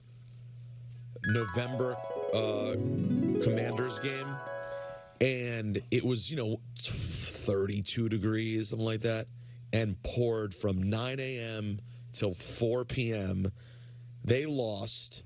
It was depressing. It's as not fun an experience as you can. And listen, there's something different when you have a nice shower in the summertime. But the other day when it was raining, it was 40. You know what? Just be 0 in snow. I'd rather have that than sit in cold rain. What's the temperature in Atlanta? I don't know. Probably 50. I have no idea. Coming up on November 18th, the Michael K. Show is celebrating 20 years on ESPN New York with a live broadcast and after party at the Palladium in Times Square. Now, we're going to have special guests, giveaways, and much more. The much more is always intriguing to me. What more can you have after special guests and giveaways? Much more. Well, I think it could be a bacchanal. We're doing a bonus live show after the show. 7 to 9, yeah. Then after that, we're going to run with everybody. We're going to have a pub crawl from 9 o'clock till midnight. Is that true? Yeah, the 3 of us, yep. And amazing because we're doing a 5K at 6 a.m. the next day. That I don't know. Yeah. Keep the celebration going. Tickets go on sale Monday, October 17th at 4 p.m. For more information, head over to K-Show20. Spell out 20, Peter, not just 2-0. K-Show, T-W-E-N-T-Y. I think it works either way. Really? I think you can work with, let me see. It says Kshow20.com. And we hope to see you there. I just tried it with the number. And? So far, nothing's popped. Great internet here. All right, come back. Oh, it worked. Yes. All right. You can also use a 20. There you go. K-Show 20 or K-Show TW. Not bad. 68 in Atlanta. So it's not filth. No, you're not sitting in your own filth, but and they're going to have to sit in their own filth for 3 hours. But it looks like thunderstorms through 8 o'clock. They're going to be there all night. Let's take a brief time out. We'll be here till 7. We're having a good time on the show. 4 hours of frivolity. Kay, LaGreca, Rosenberg, and you right here on, yes, the ESPN app, 98.7 ESPN.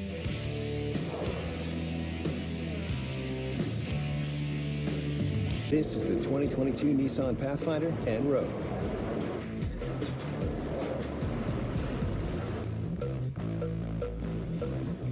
With a range of drive modes and intelligent off-road technology, you can take a Sunday stroll in the least basic of places.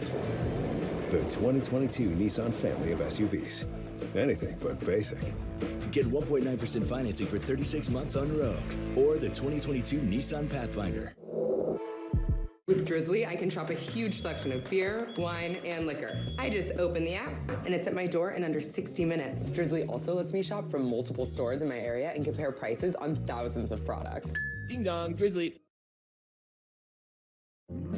At DraftKings Casino, we give credit where credit is due in the form of credit, plus a bonus. Download DraftKings Casino and get up to $50 in free credits to use on any game, plus a deposit bonus up to $2,000. Now, roll credits. I have a structured settlement and I need cash now. Call J.G. Wentworth, 877 cash now. I have an annuity, but I need cash now. Call J.G. Wentworth, 877 cash now. 877 cash now.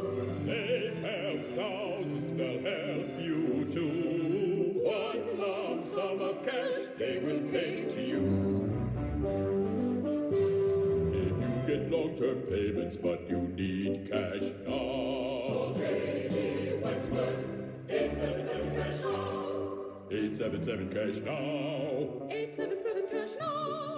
877 cash now. It's your money. Use it when you need it. Call J.G. Wentworth, 877 cash now.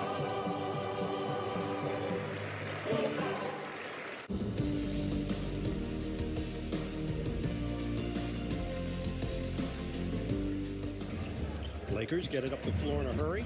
James, hard drive. Oh, rejected! The throw just got the king. Big old block by Jared Allen. All of it. He got all of that ball. There was no dispute right there.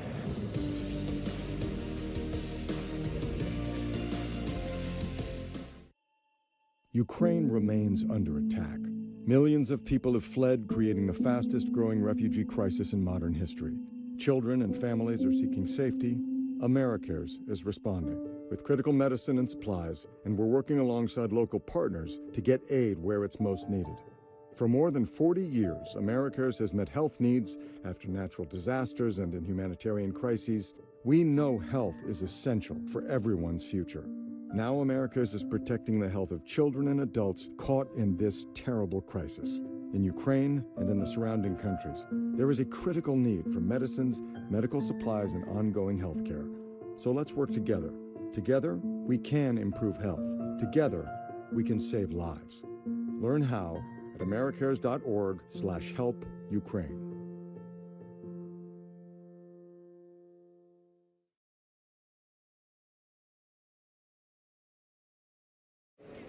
Hi, I'm the Big C. Hey, look at this beautiful couple. I knew as soon as I said that. I was like, don't say it, don't assume. Did you know more than 2 people die from skin cancer every hour? Oh, man. It's a bummer, but the good news is skin cancer is a cancer you can see, so you can go get checked. You can check each other regularly, make it romantic. Turns out I'm a matchmaking mirror. You're welcome. Love might be in the air. Get your weekly roundup of everything Pinstripes on Yankees Magazine. I'm getting goosebumps thinking about it. New episodes every Wednesday on Yes and the Yes app.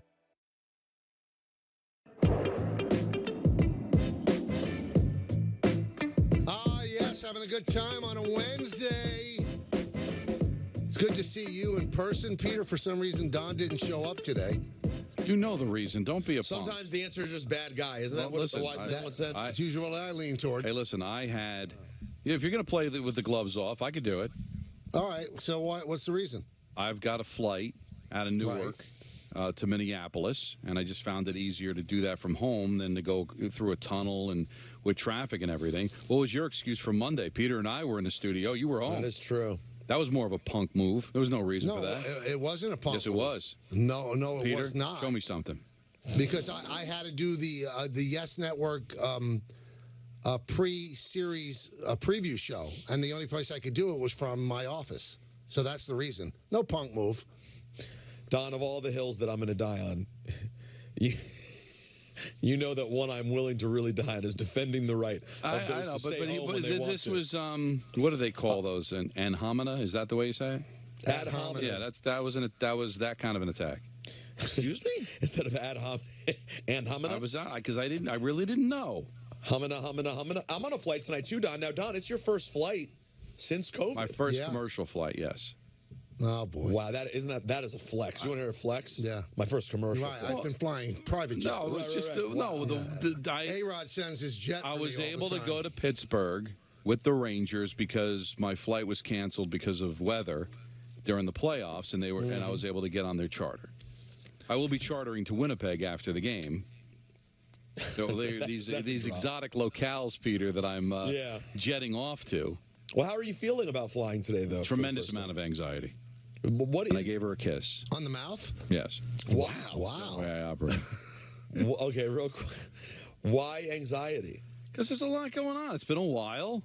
You know, I'm always anxious getting. Michael knows the last flight of the night, and if you miss it, you got to go the next day. I haven't flown, in this COVID time. So how is it? I'm just kind of curious. And all these flights are constantly delayed, and there's been issues since COVID here. Let me give you one little insight, and Peter will back me up. COVID doesn't exist. Yeah, that on part. planes and airports. That doesn't make you feel better. It used to exist. It used to exist in a big way. But now it does not exist. Breathe in the air and luxuriate. They don't even have like the TV like in the back of the seat. I'm going to wear my mask. Is that okay? No. Play spin the bottle with some of the passengers. Yeah. Let's really just let it roll. Serious question for you, Michael. We show everything here. Yeah. We've all been through a lot together. Lift it up and show it I did not wear a mask on the plane. No. I don't anymore either. I can't. I've had COVID twice. Yeah, me too. I've had it twice. I'm vaccinated. I'm boosted. I can't do it. I'm not saying it's right. You should do what's right for you. But for me on the planes in particular, it gets so hot. And supposedly the planes with the circulatory air. You're supposed to be better off. The Greenie vehicle, right? From 10 to noon? Sure. Every day here on 98.7. Yeah. Well, one of the main guys on the Greenie vehicle is Paul Hembekides. Okay. I thought you were going to say Carlin. No. Carlin's doing his own show right now. Why are you being so mean? All right. Spitting facts. Here is Greenie and Hembo going shirtless, chest to chest, nipple to nipple. Here they go. How would you assess? You're a numbers guy. There may not be numbers for this exactly. What chances, from 1 to 100, would you give the Yankees of beating the Astros in a best-of-7 series? 40%. What chance would you give them of beating the Mariners in a best-of-7 series? 60%. So that is such a huge difference. It's a monumental difference. You're saying it is more likely than not that if you get in that series with Houston, you lose. Now, it's one thing for the Yankee players to say, I want to see them and beat them. It's another thing entirely for a fan to be so stupid that that fan is thinking, I'd rather have a 40% chance of making the World Series than a 60% chance. But as a fan, I'm looking to maximize my satisfaction. I'm looking to exact my revenge. This is a singular circumstance. What the Astros did in 2017 was blatant, was horrendous, should probably be wiped from the record book. If I, as a Yankee fan, have the opportunity to see my team slay that dragon, I want to do that more than beating Seattle. I think Hembo's lost his mind. Okay, because what you want is you want the path of least resistance to win your 28th title. Doesn't erase 2017, doesn't erase 2019, and you don't have as good a chance to beat the Astros as you do Seattle. Now, if you knew, as Don said earlier, if you knew that you were going to beat them, yeah, you'd rather have Houston in front of you, and you could, like, throw it right in their face. You don't know that. So you're going to, as a fan, you're going to root for the Astros to beat the Mariners? That would be like saying, listen, I'm dating a really pretty girl right now, but I'm really rooting for Jennifer Aniston to walk around the corner because it'd be more satisfying with Jennifer Aniston. No. You have no chance at Jennifer Aniston. Stay with the nice, pretty girl that you have and move on in life. What are you doing, Hembo? That makes no sense. You're going to root for the tougher route to a championship? Now, here's the other thing. Since he said it's all about, what was the phrase he said? Maximizing my satisfaction? Yeah. So I would have a question for him. Since it would be so satisfying to finally beat the Astros, would you then trade that for losing to the Dodgers in the World Series? You can win the World Series, but no Astros. Right. Or you can beat the Astros and get swept by the Dodgers. Because if it's all about the satisfaction, are you willing to go that far? You'll beat the Astros. Sounds like all he wants to do is beat the Astros. And getting past the Astros, Don, might inhibit you from beating the Dodgers because of all the energy you have to expend in the pitching. Listen, I don't get it. I know I'd hate the Astros, too, if I were a Yankee fan. At this point, maybe even more than the Red Sox, as far as like recent. And all the times you hated the Red Sox, it was more territorial and being in your division. This team cheated and took something that might have been rightfully yours away. I get it. But if he's giving it a 60% chance against to beat the Mariners to a 40 to beat the Astros, yeah, it would be more satisfying to beat Houston, but at the possibility of a 60% chance of not even going to the World Series again? I remember back in 03 and 04, we were doing the show then, Peter. You were just in a crib still. After the Yankees won in 2003 against the Red Sox, then they ended up losing in the World Series. But that 2003 went all the way to the extra innings and Aaron Boone hitting a home run to get to the World Series. Then we're doing the show. I mean, nobody listened then because we were pretty much pea shooters. And who's this? Fans were calling in and going, I want the Red Sox again. I want them. Well, be careful what you wish for. This time they could beat you. Now, you got the Red Sox in 04, and you'll never get out from under the fact that you blew a 3-0 lead. No. You always want the easier route. There's no cheapening of a championship. Nothing. A championship is a championship, no matter how you get it. Yeah, there's no hero points. Now, if you're Rob Manfred, you want Yankees Astros. Of course. Yeah, if you're writing a screenplay for Hollywood, it'll be a lot more fun to have these two teams hook up again. I mean, I think anybody that doesn't have a rooting interest in either team, that's the sexier matchup. I get that. But from a satisfaction standpoint, if everything's equal, maybe it's a different story. But he admitted it's not equal. 40% chance to 60% chance, that just doesn't make any sense to me. Now, listen. He's a fan. No, So, as a fan, knock yourself out.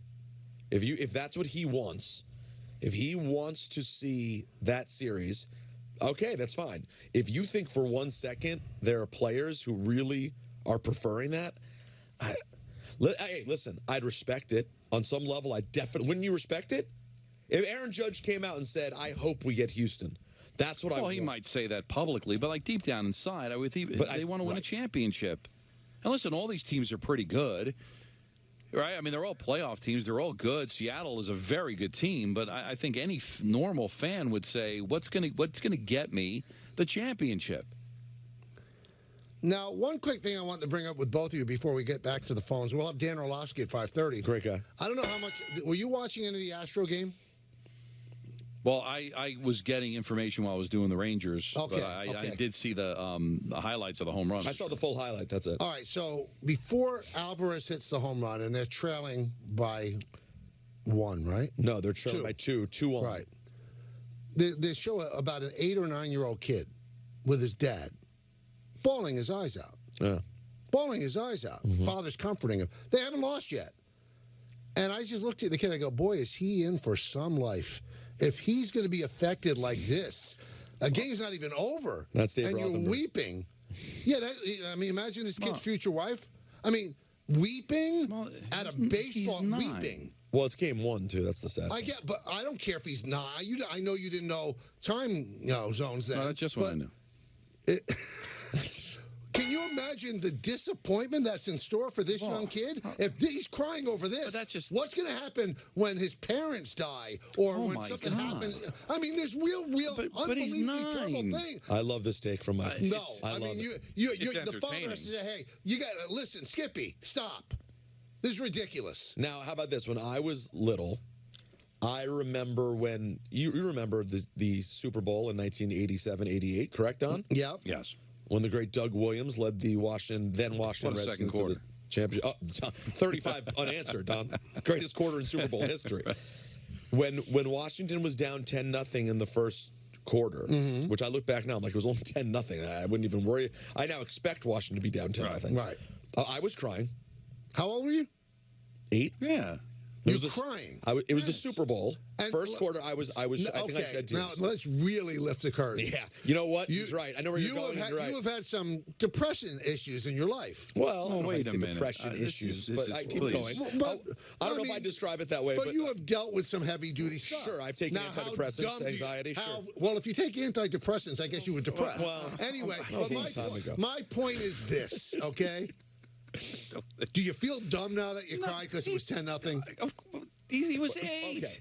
Do I feel dumb? I look back at it now and go, wow, I really overreacted. Yeah, but you were 8. No reason to think they couldn't come back. Right. Why would you cry? Listen, also, Skippy now is on national television crying like that. Well, that's these are another children. hard part. Marco's going to be 5 years old in less than 2 months. All right? He wouldn't cry. He is as tough as nails. He'll jump right off the roof if I don't keep an eye on him. All right? He has no fear. But if I take the computer away from him, balls his eyes out. I'm not going to judge a 5-year-old. Okay. No, that's okay. I mean, I was in a Dairy Queen with Charlie, right? And he ordered something, and they gave him the wrong order, and he started to cry. And I really got mad. I said, are you out of your mind? There's a lot worse things that are going to happen in life than they give you a bad order at Dairy Queen. But can you let these children enjoy their lives? They're going to find that out soon enough, Michael. They're not enjoying their life. I want They're them crying over nonsense. I want them to cling to that kind of a life. But you're right. Really? That's what is happening. Believe me, I'll have them prepared for it. That's why you go through stages. But when you're in single digits, can you let them enjoy that the worst thing in the world is getting the wrong ice cream? Can they at least hold on to that for a little while? Eventually, I'm not for participation trophies. I'm going to be winners and losers. That's the way I am. I want them prepared for life. That's the way the life is. Life keeps score. We're going to start keeping score. But can we at least get them to double digits, for God's sakes? Once you get to 12, 13, then you can teach them how awful this world is. But I want them to cling as long as they can to the wrong ice cream being the most devastating thing that happens to them. I remember my dad when I would cry over something nonsensical. Like spilled milk? You know what he would say? Listen, Skippy, stop. This is ridiculous. You want something to cry about? That's what he'd say. And that's how my dad was. You want something to cry about? And then he'd crack the belt, and I'd stop crying because I realized, it can be a lot worse than Yeah, this. that's the way my dad was. But I think there's a nice in between. And can 8 and 9 years old be on the other side? Cry because his team hasn't even lost yet? Because they're losing? Peter, do you hear me? Because you're logical. Listen, I hear you, Don, but I also am oddly going to support one part of Michael's argument, which is that if you were to look at what happened to me during the Super Bowl, and then think about the way I've handled other emotional trauma in my life, evidence suggests that, maybe I am a big crier. That's my point. Thank you. That's my point. Because, you know what? If Mork and Mindy had straightened it out right away, then maybe I wouldn't have been in the fetal position for 8 months when my marriage broke up. Right, and crying on the air when I turned to you and asked you a question. But see, you don't think it could work the other way? No. Where you're seeing how hard life can be at 7, 8, 9 years old and just become just a bitter old man? Well, that's possible too. That's We okay. all know Michael's dead inside, but at least he's even. I'll tell you one thing. Meanwhile, he's openly bitter. weeping when Andrew leaves, so he still cries. I am bitter, but I enjoy my bitterness. That's right. I don't wallow in it. I know who I am. But I'm look, a I'll get miserable behind human you being. realize the beauty. I can't. I haven't been a father that long, all right? But the one thing By do. the way, you say you just said Marco's going to be 5 in a couple of weeks. All right, but still. Not your daughter? Well, we're talking specifically about Marco, all right? Just say my twins are going to be 5 in a couple But we were of weeks. talking specifically about Marco because of his crying fit. All right, Okay. She drops at the cry of a hat and always will. All right. She drops at the cry of a hat. Yes. There you go. He just did one of yours. Yes, I did that. That's right. She cries at the drop of a hat. I didn't say it twice, Michael. At least I've got that going for me. All right. But the thing about kids is that kid cried and then probably woke up this morning. Even if Alvarez doesn't hit the home run, they lose. He cries. He's off to something else the next day. These kids bounce back. They're resilient. He cried in the moment, but believe me, by the next day, he's at school and it's something else. Well, Blessed in Jersey just tweeted. He said, and when the Astros won, the kid's tears quickly dried up. He was celebrating like they won the World Series. And Blessed in Jersey said, I immediately turned to my twin sons and said, that kid needs to get a grip. Yeah. The kid needs to get a grip. Oh, my God. But they're kids. I mean, I will say this, though. At 8 years old, it's not too young to lean over and say, hey, buddy, listen, calm down. Calm down. You're embarrassing me. They can still win this game. We don't want to be the kind of person who starts crying and panics the second the going gets tough. And the dad was so sweet to the kid. He's petting his head and everything. That was not the approach. No. If you don't stop crying now, we're leaving right this second. Get your butt up and let's walk out. But that's what you do. Oh, my God. Yeah, my dad would say, why don't you be quiet, you little creep? It's possible he'd say that. Again, and Charles K., my dad would say, you want something to cry about? And then he'd give me something to cry about. And Dave would say, you want to see the matter? Right. McGovern, Democrat, for the people. Oh, boy. Well, we all have our ways. Well, I guess we'll assess from heaven, Michael, how it all worked out. Yeah, we'll see which kid. I'm just saying that little kid looked like a cute kid. Going to have some issues. He's going to cry a lot in life. You want to see the matter? That's him down the road. I mean, really, if you're going to cry not because they lost. Don, I would give him a pass if he cried when they lost. He's crying because they're losing. He's got a whole lifetime of disappointment ahead of him. A whole lifetime. Imagine you and your girlfriend having a fight. You start crying then? No, you cry when she dumps you. That's a good point. Yeah, but you're not dating at 9. Again, I agree with everything you're saying, but there has to be a transition period. This kid probably cries when he gets his computer taken away from him. Right? So they overreact. Give him some time. God. Mr. Bob Dobalina said, I cried at 12 when Chris Webber called timeout. Okay, I understand that. That was a rockhead play. Right, that was a very tough one. Because it was essentially over for Michigan at that point. The Astros still had Alvarez coming up. I appreciate that Twitter guy's hip-hop reference by having his name be Mr. Dobalina. It's a song by Del the Funky Homo Sapien from 1991.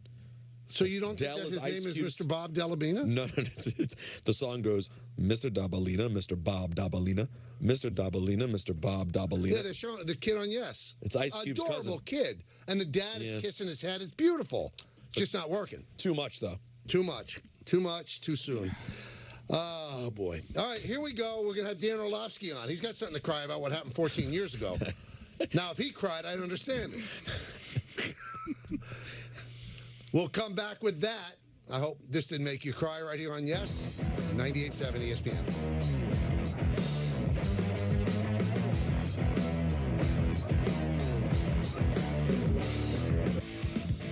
The Michael K. Show on Yes is brought to you by FanDuel. Make every moment more. Hey, big man. Hey. Dave told me you got some kind of great system for betting that really works. It's true. What is it? Is it like home dogs? No. It's bird mascots. No, I just use FanDuel's responsible gaming tools like time and spending limits to manage my play. That's the system. Hasn't failed me yet. Cool. You know what, man? I'm just going to keep this between you and me. It's not a secret, Bob. Every bettor has a system. Make FanDuel's responsible gaming tools a key part of yours. It's more fun that way. When you support City Harvest, you feed hope, love, and joy. You feed confidence, community, and comfort. You feed health, strength, and spirit. When you support City Harvest, you do more than just provide hundreds of millions of pounds of food to millions of hungry New Yorkers. You feed good. Support us at cityharvest.org. Well, it comes down to this, the bottom of the ninth inning. Derek Jeter has always been about the moment. Does he have one more moment in him? Meek deals. Base hit to right field.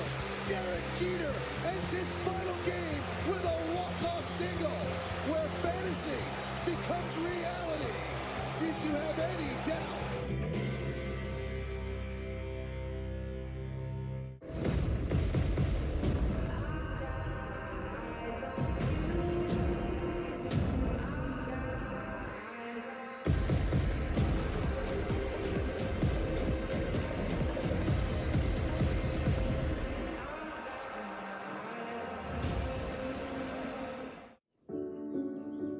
An estimated 11 million Americans have heart valve disease, but most of us know little to nothing about it. People can be born with valve problems, or they can develop from cardiovascular disease, infections, certain cancer treatments, and age, with older adults at the highest risk. If diagnosed early, it can usually be successfully treated, no matter what your age. Valve disease can cause a number of symptoms, including lightheadedness, irregular heartbeat, shortness of breath, tiredness, swelling of the ankles and feet, and not feeling like yourself in general.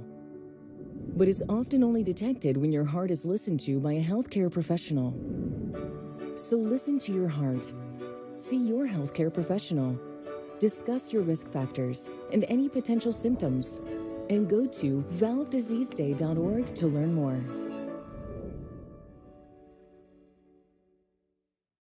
They say nothing worth having comes easy, to which we say they must not have had our sirloin steak with garlic herb butter, because it takes less than 30 minutes to make. No, really. With Home Chef, you get more ways to have super delicious, super fresh meals that are also super easy. So even when you don't really have time to cook, you still have time to Home Chef. Get $90 off your first month at homechef.com. Also available at select stores. Home Chef. Delicious meets simple. With Drizzly, I can shop a huge selection of beer, wine, and liquor. I just open the app, and it's at my door in under 60 minutes. Drizzly also lets me shop from multiple stores in my area and compare prices on thousands of products. Ding dong, Drizzly. Every 2 minutes, a woman in the U.S. is diagnosed with breast cancer.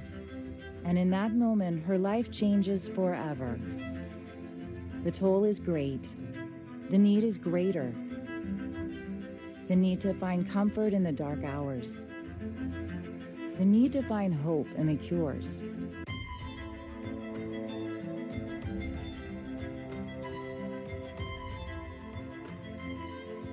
And that's why when others look away, we lean in. We're fighting alongside patients because we know one moment can change everything. But we need your help to make more moments of hope possible. Join our fight. Save lives. Because we are all stronger together.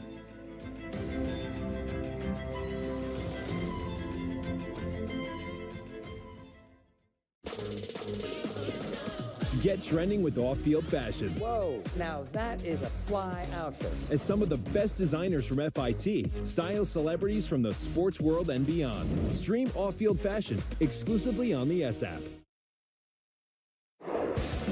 Chris Sheeran back here in our Yes Network studios. The New York Yankees began the second season with a win last night, getting 6 1/3 from Garrett Cole, a lockdown performance by the bullpen, and, of course, what a Yankees game, the Yankees win, be without home runs. Highlights right now. Bombers chasing one here in the bottom of the third, but Harrison Bader remedies that. Cal Quantrill backed himself into a full count and left a fastball with too much plate coverage. His 1-0 lead becomes a 1-1 tie. After Jose Trevino added a sac fly in the fifth, Quantrill gets into another 3-2 count. This time throws a cement mixer. Anthony Rizzo pours it into the seats and right. 2-run blast. Yankees up 4-1. 3 Yankees relievers combined to get the last 8 outs. Wandy Peralta got a huge double play, and then this strikeout of Oscar Gonzalez in the 8th. He would start the 9th, but Clay Holmes would finish, getting Miles Straw to fly out to Bader to end it. Yankees take a 1-0 series lead with Game 2 scheduled for tomorrow, where Mother Nature may be playing a role, unfortunately. Nothing, however, has been able to stop Garrett Cole against Cleveland this season, though, as his dominance continues. He moves to 3-0 with an ERA under $1.50, going 6 innings plus, as we mentioned, and allowing 2 or few runs in each start. It's a shame because today's beautiful day will be wasted, and then tomorrow is in doubt. Of course, with the rain in the forecast, just keep it locked into Yes, beginning with the Michael K. Show at 3 o'clock, and we'll also have pre- and post-game coverage if there is Game 2 tomorrow night, right here on Yes, and streaming, of course, on the Yes app. Welcome back to the show, everybody. Through 20 years of the Michael K. Show, our listeners have become very enthusiastic about making and wearing customized K. Show T-shirts. Yeah. Now, we're excited to see new and creative T-shirts at all of our live broadcasts, so now we'd like our listeners to show off their best work and get paid for it. It's the Kay LaGreca Rosenberg by You contest. Now, through Friday, October 14th, head over to ESPNNewYork.com and submit your best K-Show custom T-shirt design.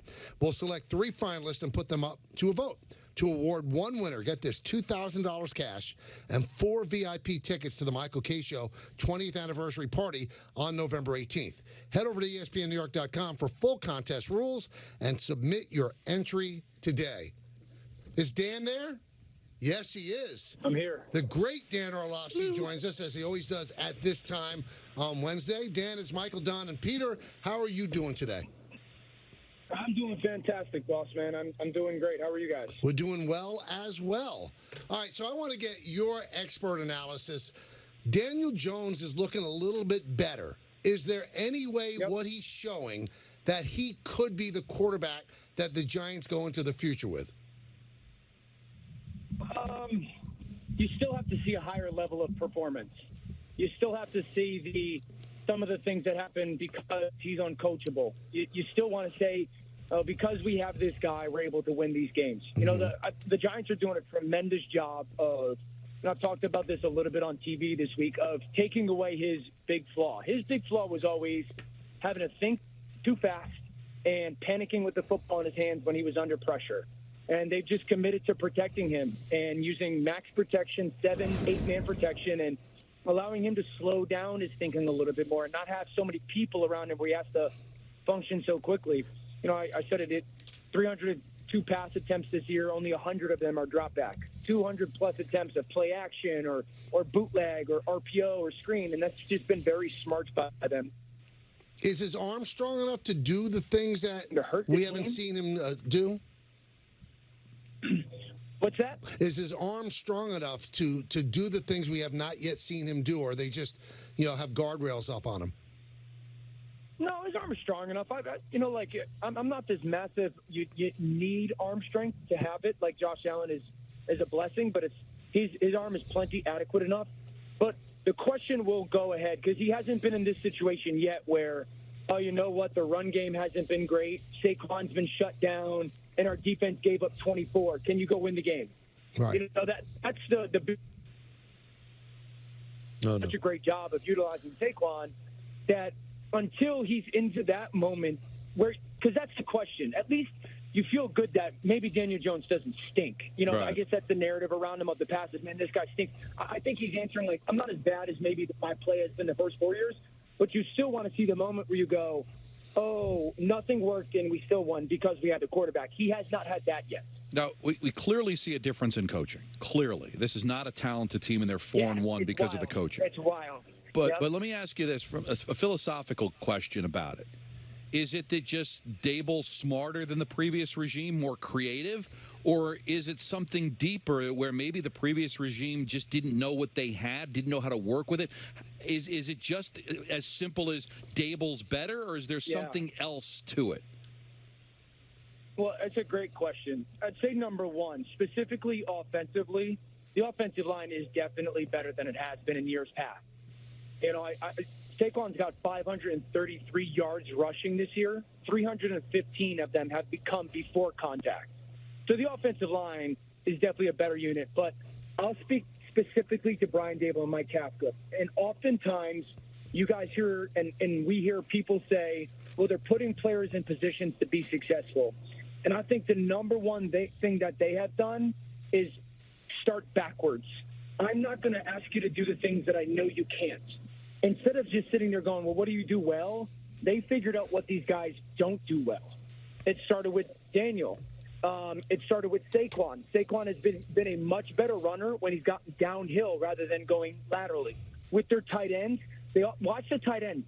They block inside out so often. They don't ask these tight ends to block outside in or try to make blocks out in space or with reach blocks. Watch the interior and how they create angles for their guards, because the guards maybe aren't maulers, but they're good in space. They can climb up the backers. And so it's more of they don't ask those guys on offense to be something that they're not well before they ever figure out, oh, you're good at this, so let's do that. Now, if the season ends tomorrow, what do? Do you franchise Daniel Jones? What's your plan? Yeah, we had this talk last week. If the season ends tomorrow, I think you franchise Daniel Jones. Given one, the mental toughness that he's displayed, given the first 4 years of his career. I think the second thing would be it's his first time with some type of competent offensive coaching and a solid, obviously better than solid, but a solid run game. And you sit there and you can ask yourself the question of, okay, well, what can he be? The big question is going to become, let's live in this hypothetical world where Daniel continues the play that he's shown in the first 5 weeks over the next 12.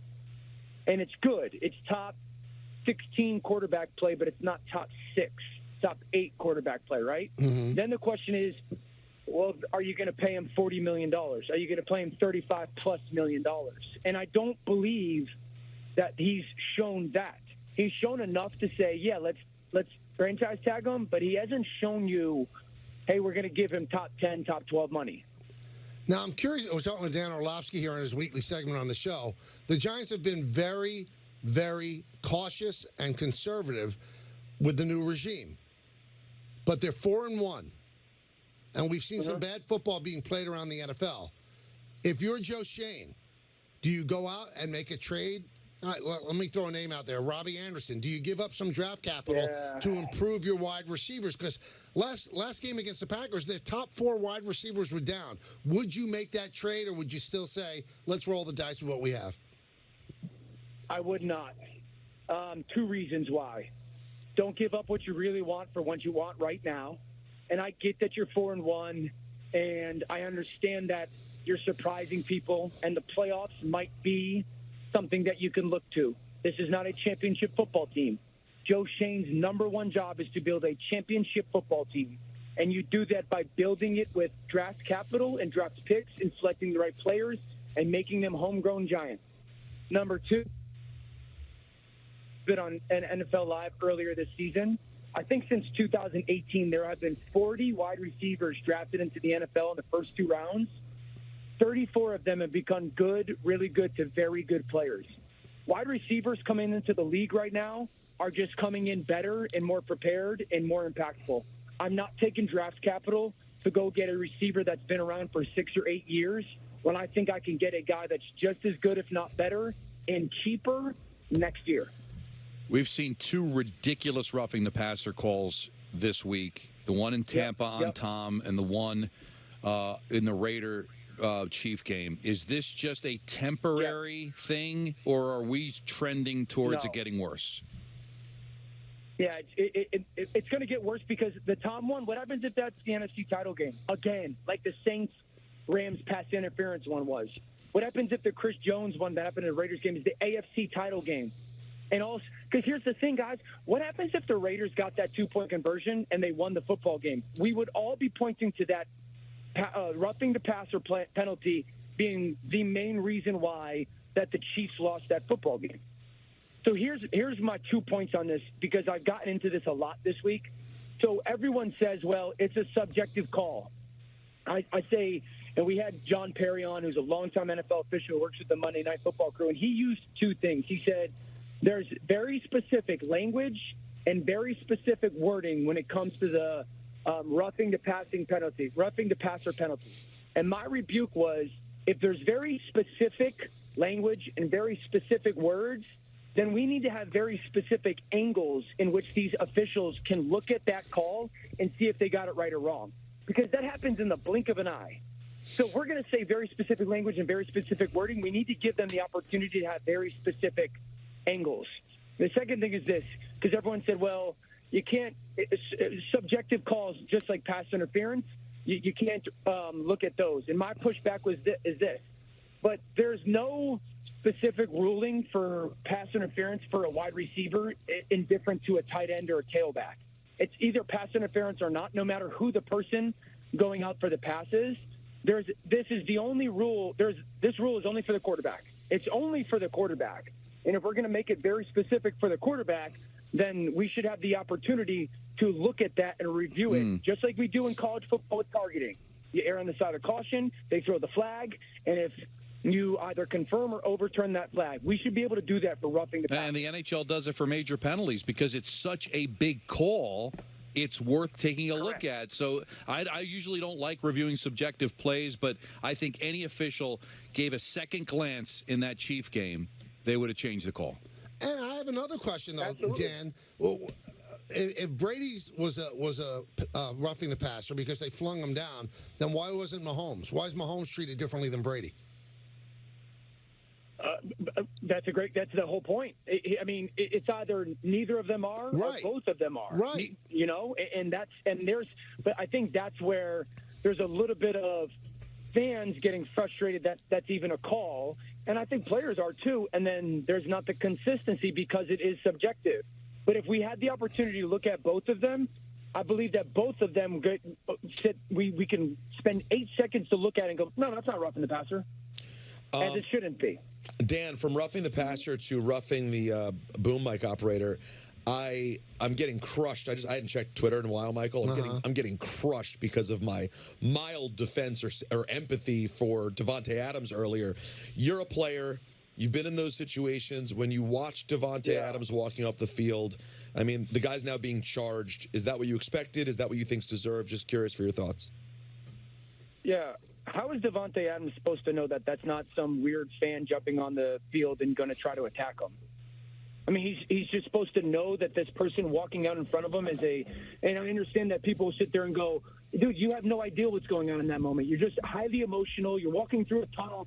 You have no idea. And you're on the road, and you have no idea if that's a fan. I grew up, and you guys remember, because I grew up, I believe it was like Monica Seles, right? The tennis player who got stabbed? Randomly attacked, right? Yeah. So how is a player supposed to know that is in that blink of an eye moment where it flashes right before your eyes? I'm not sitting here blaming the cameraman for it. I understand that they're trying to do their job, but Davante obviously just kind of reacts. And I don't know, Dan. I mean, if somebody jumps out and somebody is like, you just don't push somebody in the street because you don't know what he's about. I mean, that's kind of a really sketchy way to look at it. Did I just get into a 3.5-hour long fist fight? That's what I said. Someone jumped in front of me. I'm with you, Dan. I don't think you can just turn off and say, oh, he's in the same space as someone walking to the subway station. Okay, he's not. But then that's the excuse here with football players if there's domestic violence. You know what? They play in a violent sport. It's hard to separate it. You got to. That's your job. You got to separate it. You got to turn it off. No, but I'm also not. This wasn't violence from Davante. This was, how do we sit here and say it's not a reactionary protection? Again, if I went and just got into a highly emotional event for 3.5 hours, and I'm in a place that I don't know let's say a I don't want to say a place I don't know because he knows a tunnel, but like you're at a foreign area and all of a sudden someone just randomly runs out in front of you. I can't shove them. Well, but what are the chances that it's somebody to hurt him, or it's just he's not a rookie? I mean, you know how many people are on the field, cameramen, PR people. There's so many different people huddling around there. You're going to probably err on the side that you're probably not in danger, rather than to react that way when the percentages are pretty low. It's somebody wielding a knife to hurt you. It's probably going to be somebody that is just trying to get from point A to point B, and it's just an accident. It just seemed, again, it's not the end of the world, but it just seemed like such a violent reaction to what can happen like after every game. I mean, you're always interacting, right? Dan, you ran off the field. How many times did you run into NFL officials, PR director? There's a million people on the field that aren't there to hurt you. Totally, but there's also a week or two ago in the Rams game, we see a random fan run on the field. I'm not saying that there's a high likelihood of it, but when you have look at the second angle, like his head is kind of down and he's about to walk in the tunnel, and all of a sudden you just get this blur flash before your eyes. I just think it's a very natural reaction to be like, yo, what the heck is this? Dan, you just said something that made me think of something else too, and I'm with you on this completely. When someone streaks or wants to protest and runs on the field, we literally celebrated nationally the fact that he got absolutely lit up by players in pads and helmets. But if someone then comes on the field and you're not sure what they are, and you give them a light shove, you should go to jail? Wait a minute. I mean, we're completely, sanitizing this. This is a world-class athlete that sees things in split seconds. The guy's carrying a camera. He's got a vest on that shows that he's actually a member of the media. Clearly, you can't process that? How about this part of it? And then clearly after you could tell that it's a cameraman, it's not. He still could just continue to walk on. He didn't stop. He didn't help him up. He didn't look concerned at all. He just get out of my way. I got to go back into the clubhouse. No, it was rude. You're right. It was absolutely not again, cool. it's not. No, I don't think I'd argue it was cool. It wasn't cool, and it's definitely worthy of an apology. And I think it would be kind to offer to pay if you need to pay for anything. I just thought the charges. I agree. That's all I'm saying. Yeah, I agree. I completely agree. I think it's very easy for us. I'm going to be honest with you guys. It's easy for me to break down tape because it's very easy to sit here and watch these replay, and be like, oh, we should. When that's happening in the heat of the moment like that, that is a very reactionary thing, I think. And I think they'll call it a violent act is extreme. Dan, we thank you. Running out of time. We always appreciate you coming on. Well, and happy anniversary. Guys. And happy anniversary, of course.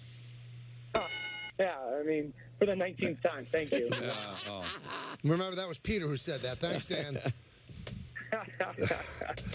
All right, that's Dan Orlovsky. We'll come back, take some phone calls. We have ENN after that. It's Kayla Greco-Rosenberg and you right here on Yes and 98.7 ESPN.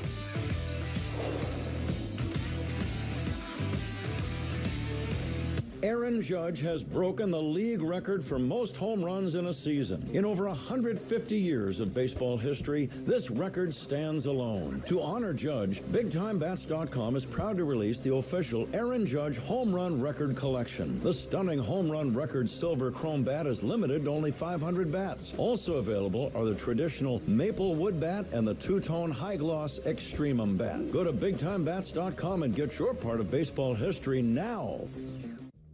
Drizzly makes it easy to shop a huge selection of beer, wine, and liquor from wherever I am. I just open the app, find what I want, and it's at my door in under 60 minutes. Drizzly. Ding dong, Drizzly. You see, son, with a little elbow grease, you can do just about anything. Thanks, Dad. That's right, Robert. And it's never too early to learn you could save with America's #1 motorcycle insurer. That's right, Jamie. But it's not just about savings. It's about the friends we make along the way. You said it, Flo. And don't forget to floss before you brush.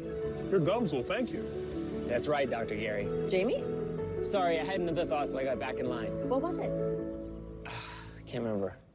This year, Prime members get holiday deals before anyone else, which means you're kind of a big deal. The Prime Early Access Sale, now on. Only for Prime members. Get your weekly roundup of everything Pinstripes on Yankees Magazine. I'm getting goosebumps thinking about it. New episodes every Wednesday on Yes and the Yes app. The Yankees Division Series continues, and Yes is your home field advantage with extensive coverage from the network that knows the Bombers best. Pre-game, post-game, around every game. 11 wins seals the deal. ALDS Game 2 pregame starts tomorrow at 6:30, only on Yes and the Yes app. 1 in 4 Americans today are living with a disability. I'm one of them. I care deeply about creating a world we can all fully participate in, free from stigma, misperceptions, and barriers. And we've got a trusted ally on our side, an organization we can rely on, Easter Seals. Rooted in communities nationwide, Easter Seals helps empower millions of people, regardless of age or disability, through its life-changing services and powerful advocacy. Today and every day, Easter Seals is leading the way to full equity, inclusion, and access to healthcare, employment, and education for people with disabilities, families, and communities. That's my Easter Seals. Make it yours. Learn more and get involved at easterseals.com.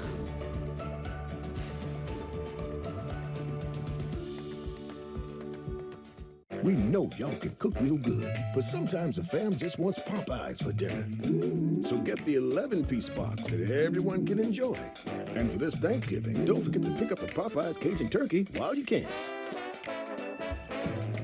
In this town, you need to be productive 24/7. One truck is up to the challenge. The Ford F-150. It's the only one available with a mobile generator, with a work surface in the front and in the back. And the only one that's part of F-Series. The best-selling trucks for 45 years straight and counting. Custom order your new Ford F-150 and get $1,000 bonus cash. See details at buyfordnow.com. At DraftKings Casino, we give credit where credit is due in the form of credit, plus a bonus. Download DraftKings Casino and get up to $50 in free credits to use on any game, plus a deposit bonus up to $2,000. Now, roll credits.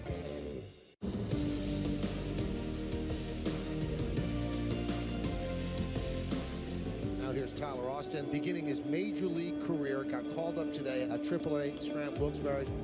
Driven to right field and deep. Going back is Matuk on the track at the wall. Nice. Welcome to the big leagues. See ya. He'll never forget that. What an indoctrination. His first at bat and his first home run. As a young kid, you hit your first home run. Now all of a sudden you're like, wow. Now Aaron Judge has to match that as he makes his first big league at bat. Judge hits one to center field and deep. Going back, love Kiermaier, turning, looking. See ya! A monster home run! Back-to-back home runs by the Baby Bombers in their first big league at-bats. Can you believe it? Times that ever happened in the history of baseball. 2 first at-bats, back-to-back home runs.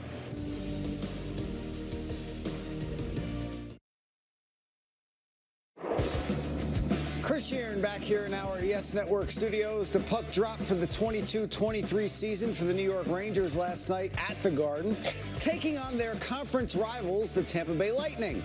And it was the Blue Shirts besting the Bolts 3-1. We revisit the highlights right now. It was scoreless in the second period as these two teams picked up right where they left off. The nail-biting drama of the postseason last year until Mika Zibanejad lights it up shorthanded, knocking the Clase Azul off the top shelf. Tampa would tie things up, and that knot would be undone by guess who? Zibanejad, this time on the power play as soon as it started. He was holding on to the B button for a while, and Rockets won past Vasilevsky 2-1, Zibanejad 2, Lightning 1. 6 minutes later, Barclay Goodrow. He comes through after taking a penalty that led to Tampa's lone goal. Goodrow makes up for it with this deflection off Ryan Lindgren's blast from the point. 3-1 Rangers, and that was the final. Let's head back to Zibanejad. He lit it up twice and was the last Rangers player to score 2 times on opening night as well back on October 5th, 2017. That was against the Avs.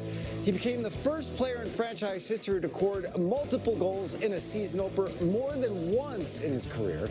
Only 2 active players have had more multi-goal openers, Alex Ovechkin and Austin Matthews. Ovi has 4. Matthews has 3. exciting full line that'll put goosebumps on your goosebumps. Experience the thrill for yourself. Shop your local Nissan store on NissanUSA.com. Let's go to the phones as we prepare for ENN. Let's go to Jamie in the car. Jamie. Hey, guys. Hello. How are you guys doing? Good. We're doing great. How about you? Doing great. Listen to you guys every day on the way home on the railroad, so really appreciate you keeping us company. Thank you. What's up? About, our little emotional Astros fan real quick. Okay. My question for you guys is, why is there a stigma when it comes to crying as, an emotion? It's a natural emotion, just like laughing or anger or, depressed. It's sadness. So why do we feel like that is a negative emotion, other than because, sometimes you cry when you're sad? There could be, tears of happiness, too. Well, and I think as if you listen to the show, Jamie, I cried when Andrew was leaving, so I don't have a problem with crying. I was just saying the kid's crying before the game's even over. Life's going to get a lot tougher than that, Jamie. Yeah, that's what I took it too, Jamie, and I'll let you respond. It's just like, it's not about the act of crying. I'm a big crier, but I just feel like, do you want to be the kind of person who's already crying, meaning you've given up hope, you're falling apart already when it's still a winnable game? That's how I felt about it. If he wanted to cry and they lost, okay. I mean, young kids are going to cry when their team loses. He's crying before they even lose. Okay, no, that's totally fair. It's just that some of, the feedback that I'm hearing is, oh, why are you crying? I'll give you something else to cry about. And I think, that's a very old type of thought, and it's very aged. And, that's how we develop, a lot of trauma that people don't know how to process properly. True. Because we're not addressing emotions as they come up. Well, Jamie, when you say it's very old, my dad did it to me, so that's 52 years ago. I'll give you something to cry about. So, I mean, things were different then. And I think, for the most part, I'm emotionally stable, for the most part. Yeah. I mean, I wouldn't be a paragon of being stable, but I don't think I'm going to go out and do anything wrong to people. So, I didn't mind being raised like that, because I believe that crying is fine if there's something to cry about. But if you cry about nothing, I think we don't. That sets you up for real hard. We don't know that that's the whole story. Maybe he said we're going to go home. We're leaving. Maybe the dad gave up and he's crying to try to stay. I don't know. You want to see the matter? I don't know, but I think that's a good There's point. been such a stigma around showing emotion, especially in sports, that I think there's almost a strength in showing the emotion. Because I think it might be weaker to hide it because you're afraid of how people are going to react to it. So shouldn't it be a sign of strength? Not for him, he's 9, he doesn't realize. But for the people that cry in public, is there something we can look at and say there's a strength there because he knows that it's not going to look great, but he does it anyway? Or she? Yeah, I've cried on this show several times. Well, you cry when you feel like crying, you cry. I mean, it's... If you want to judge me by it, that's cool. I'm judging that kid. Don't cry. You are certainly judging the kid. And the father. Let's go. That's right. No, the father seemed like a sweetheart, what he was doing. But a little too sweet. Like maybe you're coddling. He was definitely coddling. Sometimes. And it was kind of beautiful. I mean, obviously he has a great relationship with his son. What I would say was, the game's not over, kid. Let's relax. But there are times there's teaching moments, and then there's just trying to get it to stop. So, yeah, he's just trying to watch the game himself. Let's go to Akeem in Long Island. Akeem. Hey guys, how are you guys doing? Good. How are you? All right. I just wanted to chime in on the Donaldson situation. With, him going around the bases and not realizing the ball's going for the third time this year. I think that Boone needs to, maybe have a little team meeting and say this is not going to be acceptable anymore to all the players. I would agree. He hasn't done it. Fine, which leads me to lead to a segment that you guys can even have on your show. What would the big boss do? What would George Steinbrenner do if this was happening, if he was still around? Because all these little mistakes that are happening, he would have said something that would have been on the back page of the Poster of the News. Now, I don't know if that's the right way to go about it too, but I think it's incumbent upon Boone, and he hasn't done it obviously, because if he's done it, then it's failed. It's incumbent upon Aaron Boone to meet with the team before tomorrow's game and say, if this happens again, you're coming out of the game. I'm not going to put up with it anymore. These games can end our season. I don't want you styling until the ball's over the wall. And if he doesn't do it, then you know what? Then he has no kick coming if he loses a game because of that. None. And you all know that, listen to the show, I'm a big supporter of Aaron Boone. I think he's done a great job. But in this case, I've asked him about it before. He really plays hard. Nobody doubts that Josh Donaldson's not playing hard. Nobody does. This is not a question of playing hard. This is a question of poor judgment where you go into a style when the ball's not gone. It's unacceptable is what it is. Yeah, but it's hard. It's hard, especially when you were hired to be the guy that's a player's manager, to listen to the players, and then also be a disciplinarian. It's a fine line. And that's the players that put that pressure on coaches and managers nowadays, Michael, where if you challenge them, if you discipline them, you do run the risk of losing them and losing the room. So Boone's got to balance that. And if it ends up him looking bad, if he thinks it's still for the betterment of the team, he's going to know better than we are. If my kids were outside with a magnifying glass, right, and burning bugs, and I let them do it. I never stop them. Right. And then fall happens, and they're still doing it, and a whole pile of leaves gets on fire, and the house burns down. Oh, I thought you were going to go a different direction, like Dahmer. Do I really have a kick coming? I didn't stop them from burning the bugs. No, but they also can't ask to be traded or have you fired as their father. So or they would have already. My kids adore me. No, but that's the thing, Michael. There's a specific reason why he's the manager of this team. Because you know what? Girardi probably would have benched Donaldson.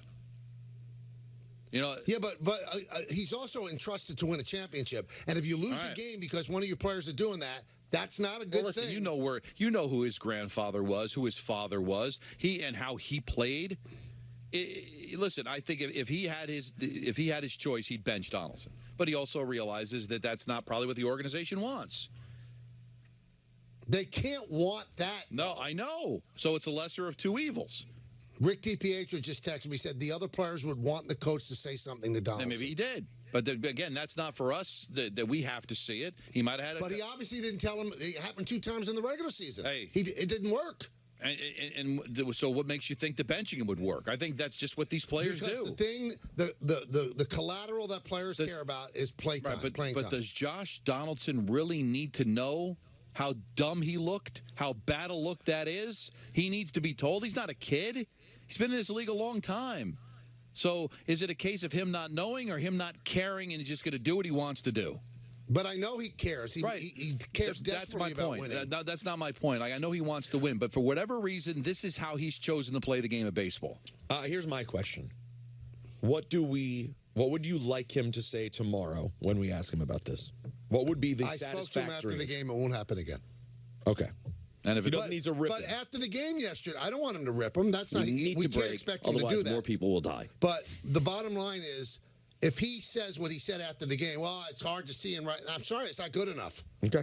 So we'll have him on at 4 o'clock tomorrow. We'll ask him. I promise we will ask him. ENN, never, ever a bigger ENN than the one that follows a Yankee win in the first game of a best-of-5. Oh, it's the best. It's coming up in just a moment right here on Yes on 98.7 ESPN.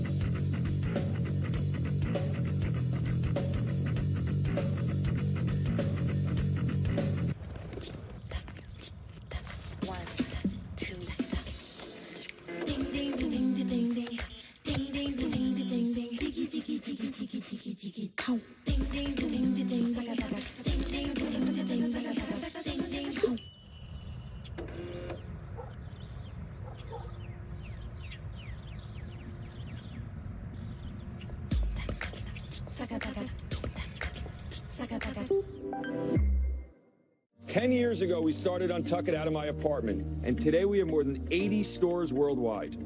We didn't just create shirts designed to be worn untucked, we perfected them. But we didn't stop with shirts. We also created so much more, from polos to sweaters to pants. We even have a line just for her. So everyone can look sharp in this new business comfortable world. Try the original Untucked shirt and more today. Visit untuckit.com or your nearest store. At DraftKings Casino, we give credit where credit is due, in the form of credit. Sign up with DraftKings Casino and get up to $50 in free credits when you deposit $25. That's like extra credit. Download the DraftKings Casino app or play online today. Deposit $25 and get up to $50 in free credits to use on any game. Now, roll credits. Dear Exit Strategy, all your pieces are in place. A tranquil lake, a serene sky, an emerald forest, a secret hideout. Thanks for being there just when I need you most. Always Toyota SUVs. Get 2.49% APR financing for a full 48 months on the fuel-efficient RAV4 or Highlander. Find yours at Toyota.com. Toyota, let's go places. Drizzly makes it easy to shop a huge selection of beer, wine, and liquor from wherever I am. I just open the app, find what I want, and it's at my door in under 60 minutes. Drizzly. Ding dong, Drizzly. I have a structured settlement and I need cash now. Call J.G. Wentworth, 877 cash now. I am an annuity, but I need cash now. Call J.G. Wentworth, 877 cash now. 877 cash now. They help thousands, they'll help you too. One lump sum of cash they will pay to you. Get long-term payments, but you need cash now. Call J.G. Wentworth, 877 cash now. 877 cash now. 877 cash now. 877 cash now. It's your money. Use it when you need it. Call J.G. Wentworth, 877 cash now.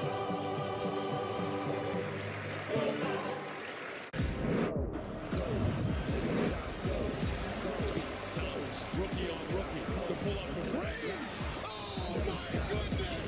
Hurry, Canton, big time three. Harris is open. Corner three, Shelton Harris to Arms, but they gave him a little daylight. Durant, dynamite. We have the drive, we have the motivation, and now it's just to act on it.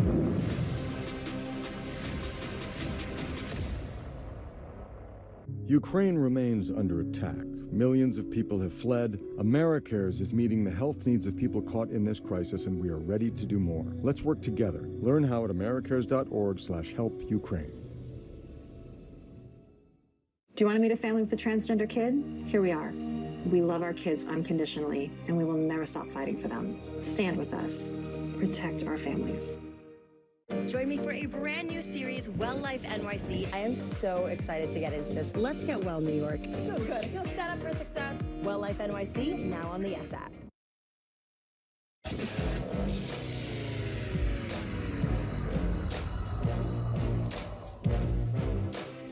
Hey, everyone. Welcome to ENN. On TV. Ray Rowe. Let's start off by saying good evening to Michael. I'll pass on the dragon. And to Don and Michael. What's the temperature in Atlanta? I don't know. Like 50? I have no idea. And to Michael. Listen, Skippy, stop.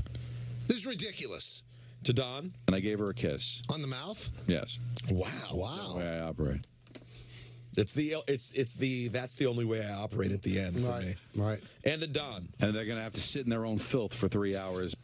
What do they call those? An homina? Is that the way you say it? Ad hominem. Now that, Anthony's style, and I respect this. You respect his style. He gives us a lot every day. Yeah. He doesn't leave he doesn't risk not having an opportunity. Right. And from them you can then select which is the one that's special. He's shooting a lot of film. There might be a lot that's edited down, but he's shooting a lot of film. But this? What do they call those? An homina? Is that the way you say it? Ad hominem. It's tremendous. I didn't know it was that good. And to Don. I will be chartering to Winnipeg after the game. Oh, God. Humble brag. And lastly to myself. Oh, I hit the button. Damn it, I forget sometimes. Well, I didn't say anything all day. That's sad. That's really, really sad. That's the way I take it. Yeah, I mean, he just doesn't We're think just I'm complimenting good at him what I on how he cuts everything. Right, but not me. Right. Not a word I said today. Maybe it means I didn't make any mistakes. Yeah, you were probably perfect. That's a good way to look at it. Thank you. I'll pass on the dragon. I mean, how do you beat that? Hey, you guys weren't watching the game? Did you see What game? You were watching the Yankees. Sure, right? I was. Did you see the thing that Costas threw to Lawrence Shahadi and said, this game almost didn't take place, and it was like an ad for the HBO show about dragons? I did. That was wow. What was it, aggressive? It was just ridiculous. What did he say? He said Costas did it tongue in cheek. Obviously, he had to do it. He said, this game almost didn't get played today. Lawrence Shahadi has details. So you're thinking, well, there was a bomb threat or something. And she said, well, there were dragons over the state. I mean, wow. Too much. There was a lot of complaints because I was checking out Twitter during the game, between periods, of course. The people just thought, Bob talked too much and that we didn't get to hear much of Ron. Bob's a legend. And also the whole, they're openly rooting against the Yankees. Oh, that's just Here's what I would say to those people. So everyone does that. Because you complain about Buck, you complain about Costas, you complained about Joe Morgan back in the day. So I guess everybody who calls a nationally televised game hates the Yankees. You know what the problem is? They're used to hearing Yankee announcers. They got to stop with that. They got to stop. But I know, I agree with you. So anybody who's right down the middle, they think they're. I bet you that people watching in Cleveland thought they were anti-Cleveland. I mean, that's why it's such a joke. But also, it's nothing new. I mean, you know how far you got to go back where they put the local announcers in the booth during the World Series? 75, yeah, so 76? come on. Your entire life, you knew that once the Yankees, Mets, or whoever your favorite team is goes to the playoffs, you get national announcers. And doesn't it get a little old where every single one of them hates your team? Whoever your team has to be, they hate them. Or maybe it's just the case you're used to the Yankee announcers covering the Yankees because it's the Yankee network doing a Yankee game, and now they're hoping they're getting a lot of people who haven't watched the game all year to kind of educate them on the other team. Heck, there are probably Yankee fans that don't have intimate knowledge of what the Guardians are about, so you're trying to play to let everybody know the other team. I think Yankee fans are just spoiled because the broadcasters are so damn good. I agree. It's a great point. Yeah. Let's hear from Aaron Boone. Is that the Yankee manager? That he is. I'm glad you said that. He is the Yankee manager. He is talking about how the quick fourth inning helped Cole. Yeah, I mean, you got to, at some point, if you're going to get deeper into the game early on, it looked like, man, let's hope we can get through 5. And to pitch into the 6th, 7th inning there was huge. And that 4th inning went a long way in helping that out. 8-pitch inning, and he was up to 62 pitches heading into that inning. And if it wasn't for the IKF error, that added about 15 pitches to the whole deal. He probably pitches into the 8th inning. Here's Boone on Donaldson not running hard on that would-be home run turned to thrown out at first base. If he's getting it right away, is it an automatic double with he ain't the fleetest of foot? So we got to make sure we're getting where we need to get to. And so I'm glad it didn't end up hurting us. That wasn't very much of an answer. Love you, Aaron. Well, my guy. I don't think anybody was questioning why he wasn't at second as much as they were questioning why he was out. Correct. All right, there'd be one, right, Michael? I mean, there'd be one conversation had he been stuck at first base. He's out. Right. Went from hitting the top of the wall to not even being on base. I understand. There's defending your player, but then you don't want to look like a fool doing it either. Because that kind of neuters the manager, right? It's like, guys, does this guy even know what's going on here? We'll have to talk about it with him tomorrow, Michael. Damn right we will. Listen, Buck did it with Marte earlier in the year, where he defended Marte for getting thrown out in a 5-2 game in the 9th inning, trying to steal second base, whatever the score was, but it was a ridiculous steal attempt. And he said, hey, Marte's got a green light. He's got great speed. I love his aggressiveness, but he'll never do that again. So you can defend him, but also set the tone of, hey, no, I saw it. I know. And you know what? Marte never did it again. I was talking to Rob Thompson, the Phillies manager, and we talked about this. Former Philly player, but he said that his rule was or is you run hard to first base and you run hard and round the base until the catch is made and then keep running for 2 more seconds so nobody could accuse you of dogging it. And I said, how about home runs? He said, we have some problems with that. And I tell them, you got to run hard until you know the ball is out. He said, I know people make a big deal out of jogging the first. He said, I don't think that's a big deal. Players know when they're out or not. He said, but you got to show some effort. I'm not asking him to bust it down there for 100 miles an hour. Give me 80% and also lean forward when you get toward first base. Everybody will think you're running hard. But Donaldson's defense is going to be, I thought it was out. But you thought wrong. Yeah. Let's go to Garrett Cole on getting cheered off the mound last night. This is very special for me. You know, the game's not over. You know, you got traffic, left with traffic, so it's not the most comfortable time to acknowledge the crowd, but I certainly felt it and appreciated it. I thought they were in every pitch tonight, and what a wonderful experience to have them behind us.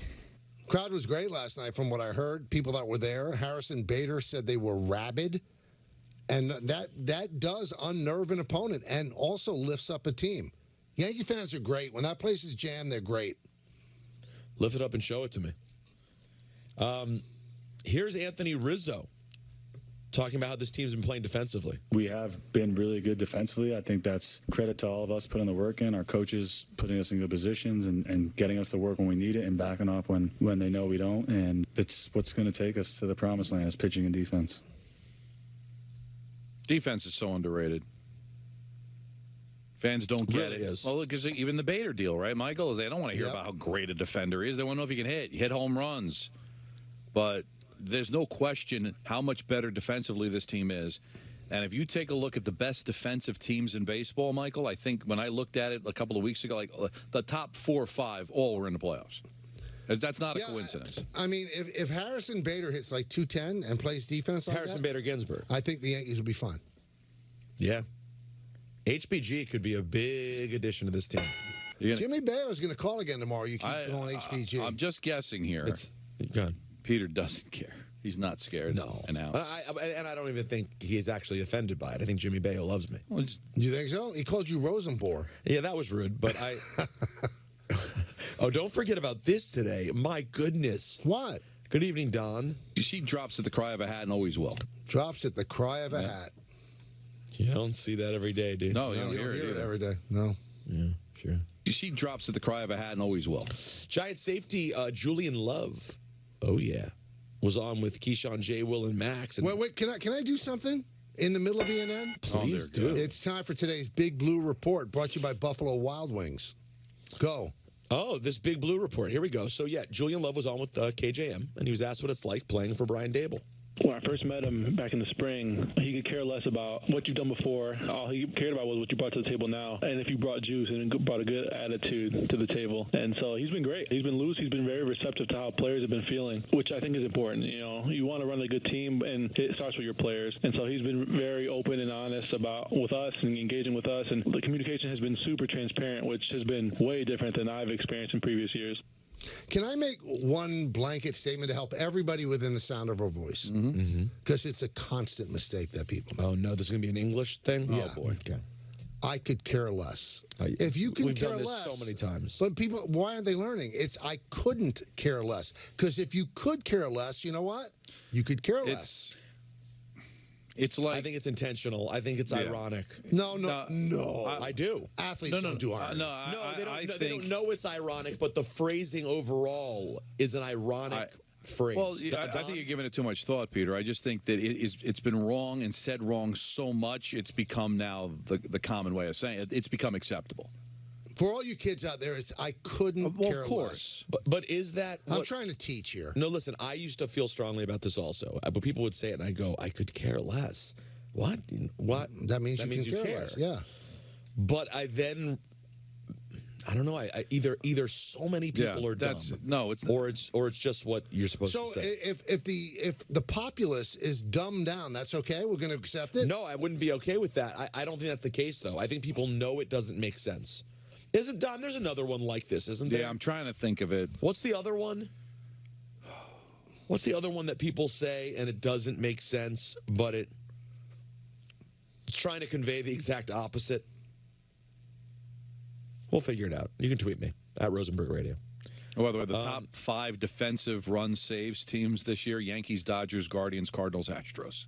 There you go, my friend. Do you need to close out the Big Blue Report? Unless you have another Julian No, Love go cut. ahead. All right. That's the Big Blue Report, There you Peter. go. Brought to you by Buffalo Wild Wings. I really like Buffalo Wild Wings. Delish. Join everyone at Buffalo Wild Wings for buy one, get one half off traditional wings every Tuesday. That was yesterday. Buffalo Wild Wings, to the greatest of all times, valid at participating locations. Hate everything about barbecue sauce. While supplies last. I like buffalo sauce. That's right. Let's hear from Robert Saleh on what he's seen from Zach Wilson so far this season. I think in 2 games, I feel what Zach has shown that against Pittsburgh in the fourth quarter, he looked like a guy who can put the team on his back, right? Just sat in the pocket, got good protection, got the ball where it needed to go against Pittsburgh. And then against Miami, we ran the ball really, really well. And it was just more facilitating, getting the ball to where it needed to go, take care of everything you said. I think that was such maturation on his part. I thought the 3rd and goal touchdown run was everything that you want out of your quarterback, where not the best play call in terms of they took it away, but Zach having the presence to go get the goal line. This game all of a sudden has taken on a different feel than it did in the beginning of the year, right?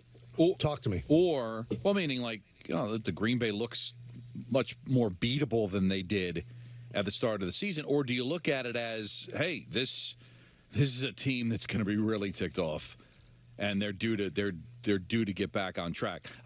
But I still think that Green Bay is not the team we thought in the beginning of the year, at least right now.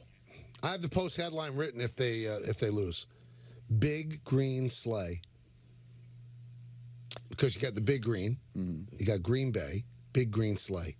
And it's Green Bay. Green sleigh. That's actually not bad. Thank you. We called it the Oscar Gamble. That's funny. That's being a tremendous. That's a teammate. Hey, that's Q-Tip's former uncle right there. I know. Still his uncle. He's just dead. No. I think they broke up. You can't break up with your uncle. Are you saying it was uncle by marriage? Yes. So it's not really your uncle. No, that uncle by marriage is your uncle. A buddy of mine just told the thing Hold on, you were thinking of. You don't count? No. You don't count uncle by marriage as uncle? No. Yeah, of course you do. No. Oh, you're wait. crazy. Well, so then they divorced, then he's not your uncle anymore. Your uncle can't be taken back. Yes, it can. Yes, it I can. don't like it. Well, you don't have to like it, but I definitely count uncle by marriage was as Aunt uncle. Polly married at any point? Yeah. She was Okay. Uncle Bob. Uncle Bob. Thank you. So Uncle Bob, he's not blood relative. If Uncle Bob left Aunt Polly, he wouldn't be Uncle Bob anymore. You know what he'd be? He'd be Bob. That's what happens. That's what I'm saying. Yeah, he'd be done. He'd be dead to me. I don't know if you guys know this, but I know this whole situation very, very No, well. but if he left my aunt, he's done. We're done. I am the divorced uncle. Oh, that's right. My niece and nephew had the. So you're now Peter. No, what should my Uncle Bob be if he left? He left Aunt Polly. They're my niece and nephew. They lost the aunt title. The uncle's still intact. So it's just it's Nick's kids. That woman. That's what she is now. But they don't refer to her like Bill Clinton in the. I did not have sexual relations with that woman. That's Q-Tip's former uncle right there. Still his uncle. He's just dead. Regardless and irregardless. Yes. No, I don't think that's it. Regardless, people use irregardless all the it's time. It's amazing because it makes it. Well, but they're combining words. That's not the same thing that we're talking about. It's wrong. They're taking irrespective and regardless. The people that say irregardless never heard of the word irrespective. No, you're right. They have. They just think they're being smart by trying to like doctor up, or it's like a word that got a boob job. No, Don, here's what you have to do in a situation like that. If you really want to sound smart, you say it the right way, then correct yourself. So you go, I got to have to say, regardless, or should I say, irregardless of that. Now, that's how you do it. Johnny Grimmer on Twitter just told us, I hope that H. Dumpty, that's Rick DiPietro, That's Rick DiPietro. is listening because he constantly says he could care less. And you know what? Then that's what I'm going to say from now on. Oh, wow, what a turnaround. Yeah. That's interesting. Uncle can't be taken back. Yes, it can. Yes, it can. I don't like it. All right. Everyone loves Donnie Pucks. Let's hear Donnie Pucks. Last night, Rangers' big 3-1 win over the Lightning. Trouba finds Zibanejad, racing again with Lafreniere. Zibanejad with a move. Backhand scores! Mika Zibanejad, shorthanded. Rangers take a 1-0 lead. Don, no steppage there. I mean, that was added steppage, but there was no real steppage. Yeah, Dave was very calm. Yes, it's a different Dave. He didn't complain about the officials at all. Actually defended the official at one point. Does he still hate me? You didn't come up at all. Let's hear. So that'll never change. Let's hear goal 2. Tampa wins the faceoff, but the Rangers control the near corner, but can't get it back out to the point as Killorn got in the way. Rangers regather with Kreider to Zibanejad for Panarin. Back to Zibanejad, who scores! Mika Zibanejad on the power play, and the Rangers take a 2-1 lead. Best hockey radio play-by-play guy in the world. Oh, That's why he's the Rangers number one. Kenny's better than his dad. So how can he be? How can I be better than him? I'm sorry, you're better than Kenny. Many people disagree. Well, you know, I could care less what they think. Reeves leaves it back for Lindgren to the near corner. Back to Lindgren with a desperation heave, deflection, score! Right in front, the Rangers get the tip. Attaway, Don. Rangers win 3-1. Don back on the call Thursday and Friday. He's so good. Very, very good. He's so good. Now, earlier in the week, guys, Commanders coach Ron Rivera was asked about Carson Wentz. Or no, he was really asked about the difference between Washington and the other 3 teams in the division. Why do you think the teams in the division are farther ahead at this point? Quarterback. The truth is that this is a quarterback-driven league. And if you look at the teams that have been able to sustain success, they've been able to build it around a specific quarterback. Oh, you can't do that. Couple of quarterbacks ripped them. Well, and here's Rivera now apologizing. At the end of the day, I spoke to my team this morning. I basically told them that I said some things that were misconstrued. I didn't present it properly, and that's on me. So I took accountability, told the guys that I should know better, and I had a bad day. So I figured, feeling better today, let's move forward. It's funny, though. You're saying quarterback's a problem. You picked them.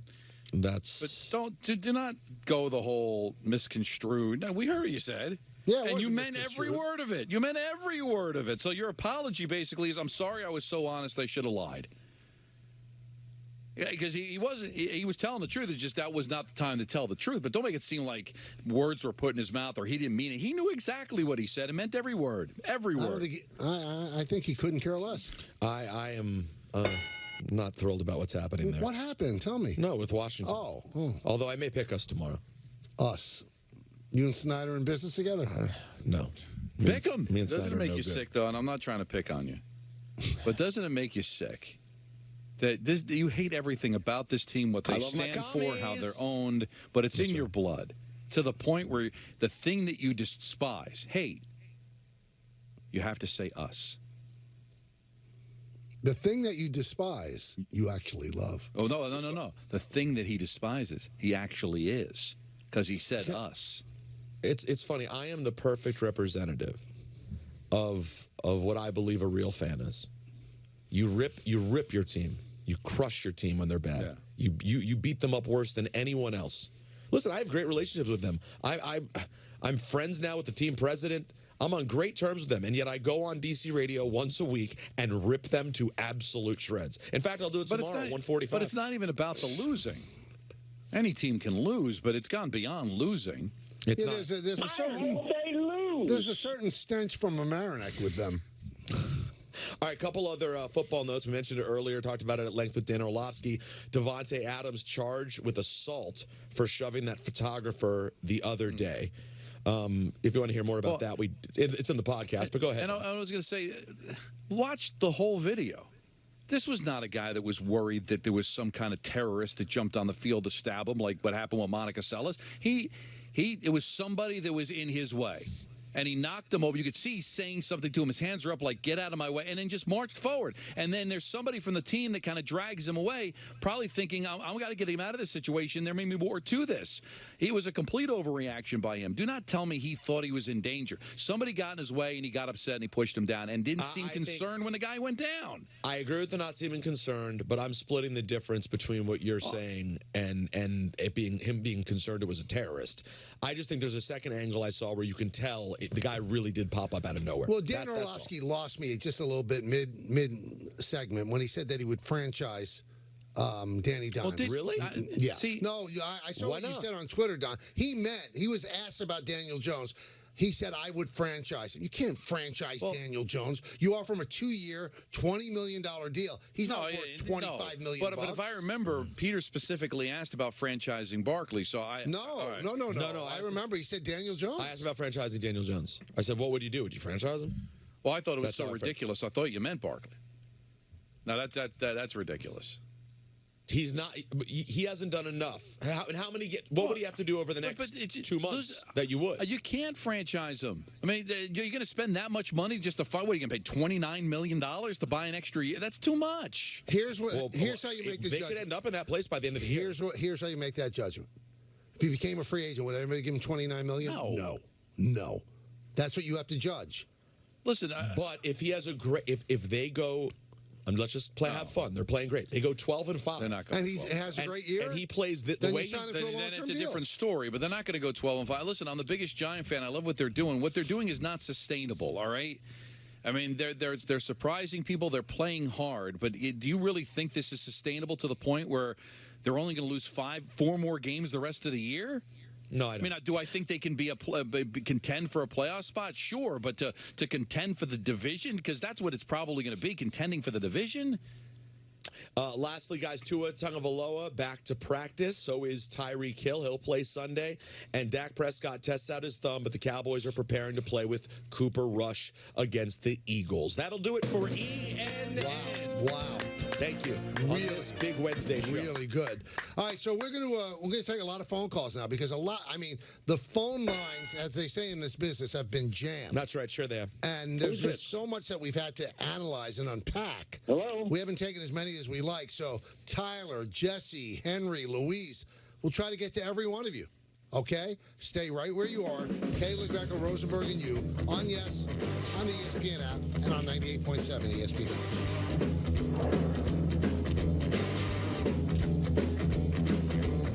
Did you know Google makes a phone? Sure, it's beautiful, but it does things other phones can't do, which is how it helps take annoying items out of pictures. Introducing our newest Google Pixel phones.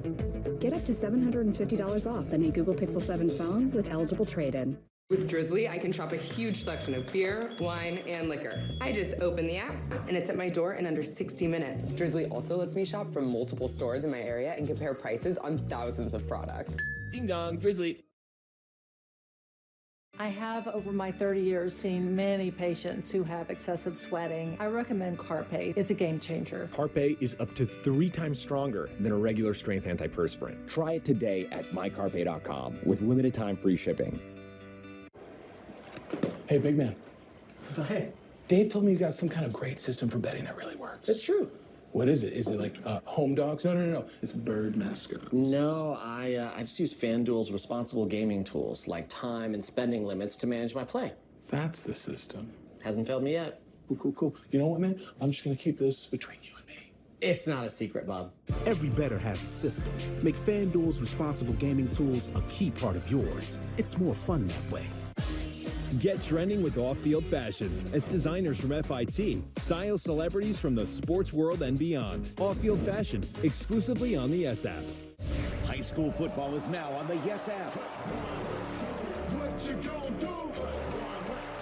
What you gonna do? Watch as the best teams in New York battle it out on the gridiron. Catch the action Friday at 7, streaming live on the Yes app. Manja. A pinch of city celebrities. Oh, yes. A dash of saucy stories. My t-shirt is full of sauce. An infusion of iconic restaurants. Here's the magic part. Bake for 30 minutes and devour home plate New York. Stream a new episode with NYCFC stars starting Thursday on the Yes app. When I was younger, I may have did some stupid things. Even committed some crimes. Even got shot. But I'm not a criminal. I work for youth advocate programs. Yeah, I was Tamani's advocate, helping him stay out of jail, stay in the neighborhood, and get a job. As a little kid, I experienced trauma and I acted out. I made some mistakes, but I'm not a mistake. No, she's a good student and a great kid. As Jalen's YAP advocate, I'm always here for her. Lots of times I'm told what I can't do. What's impossible for people like me is enough to make you lose hope, but I am not helpless. No way.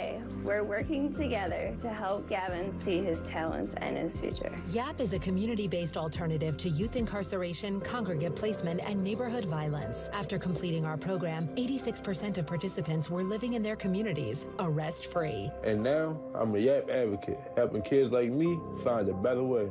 Youth advocate programs. Others talk social change. We make it happen. This is the 2022 Nissan Pathfinder and Rogue.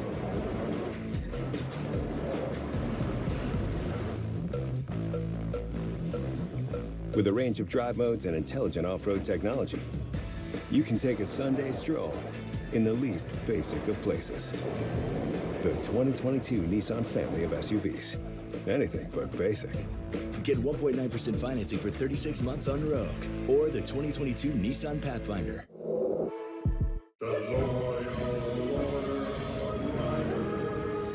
Riders, let your queries be known. Yeah, hi. Instead of letting passengers wrap their arms around us, can we put little handles on our jackets? Denied. Can you imagine? I want a new nickname. Can you guys start calling me Snake? No, Brian. Denied. How about we all get quotes to see if we can save with America's #1 motorcycle insurer? Approved. Cool. Hey, if Brian's not going to be Snake, can I be Snake? No.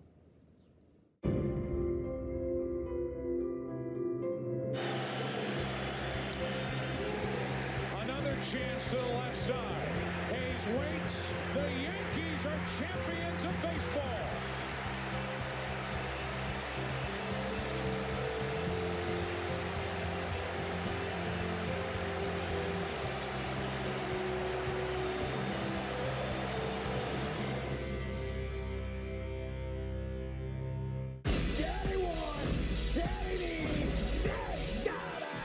It's Live on the Line, powered by BetMGM. If you are an experienced gambler, novice gambler, or you're just here for some entertainment, you have come to the right place. Yeah, let's go again. Like him here, he's playing really well, and for all the reasons that you guys just said, I'm going to follow you. I would fade on this. I could not get seduced about the juice DK.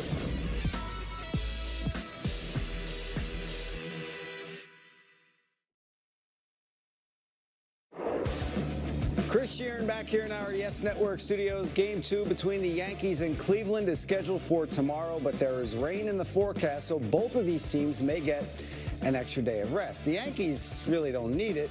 It could benefit Cleveland a little bit. Terry Francona has Shane Bieber scheduled to go tomorrow night, while the Yankees give the ball to Nestor Cortez. You could have made a very strong argument for Nestor to get the ball in Game 1, based on his season as a whole and what he had done since coming back from the injured list in September, going 3-0 in his last 5 starts with a 1.32 ERA, and opponents were hitting just 130 off of him. In his last start, he held Baltimore to 1 hit over 7 1/3 with 12 strikeouts. But he gets the ball in Game 2, and if Nestor is Nestor, we all know the Yankees will be just 1 win away from a trip to the ALCS. But we can't get ahead of ourselves. Game 2 once again scheduled for tomorrow night. Right now, it looks as though the Yankees in Cleveland will need scuba gear. But that could change, and if it does, we have you covered here on Yes with full pre- and post-game shows beginning at 6:30 on Yes and streaming, of course, on the Yes app.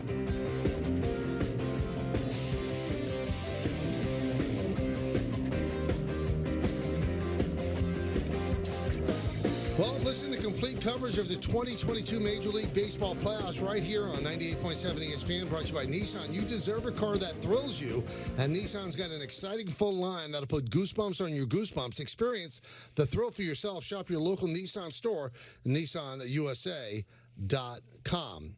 Let's go to the phones. We promised that. We'll go to Jesse in Farmingdale. Jess.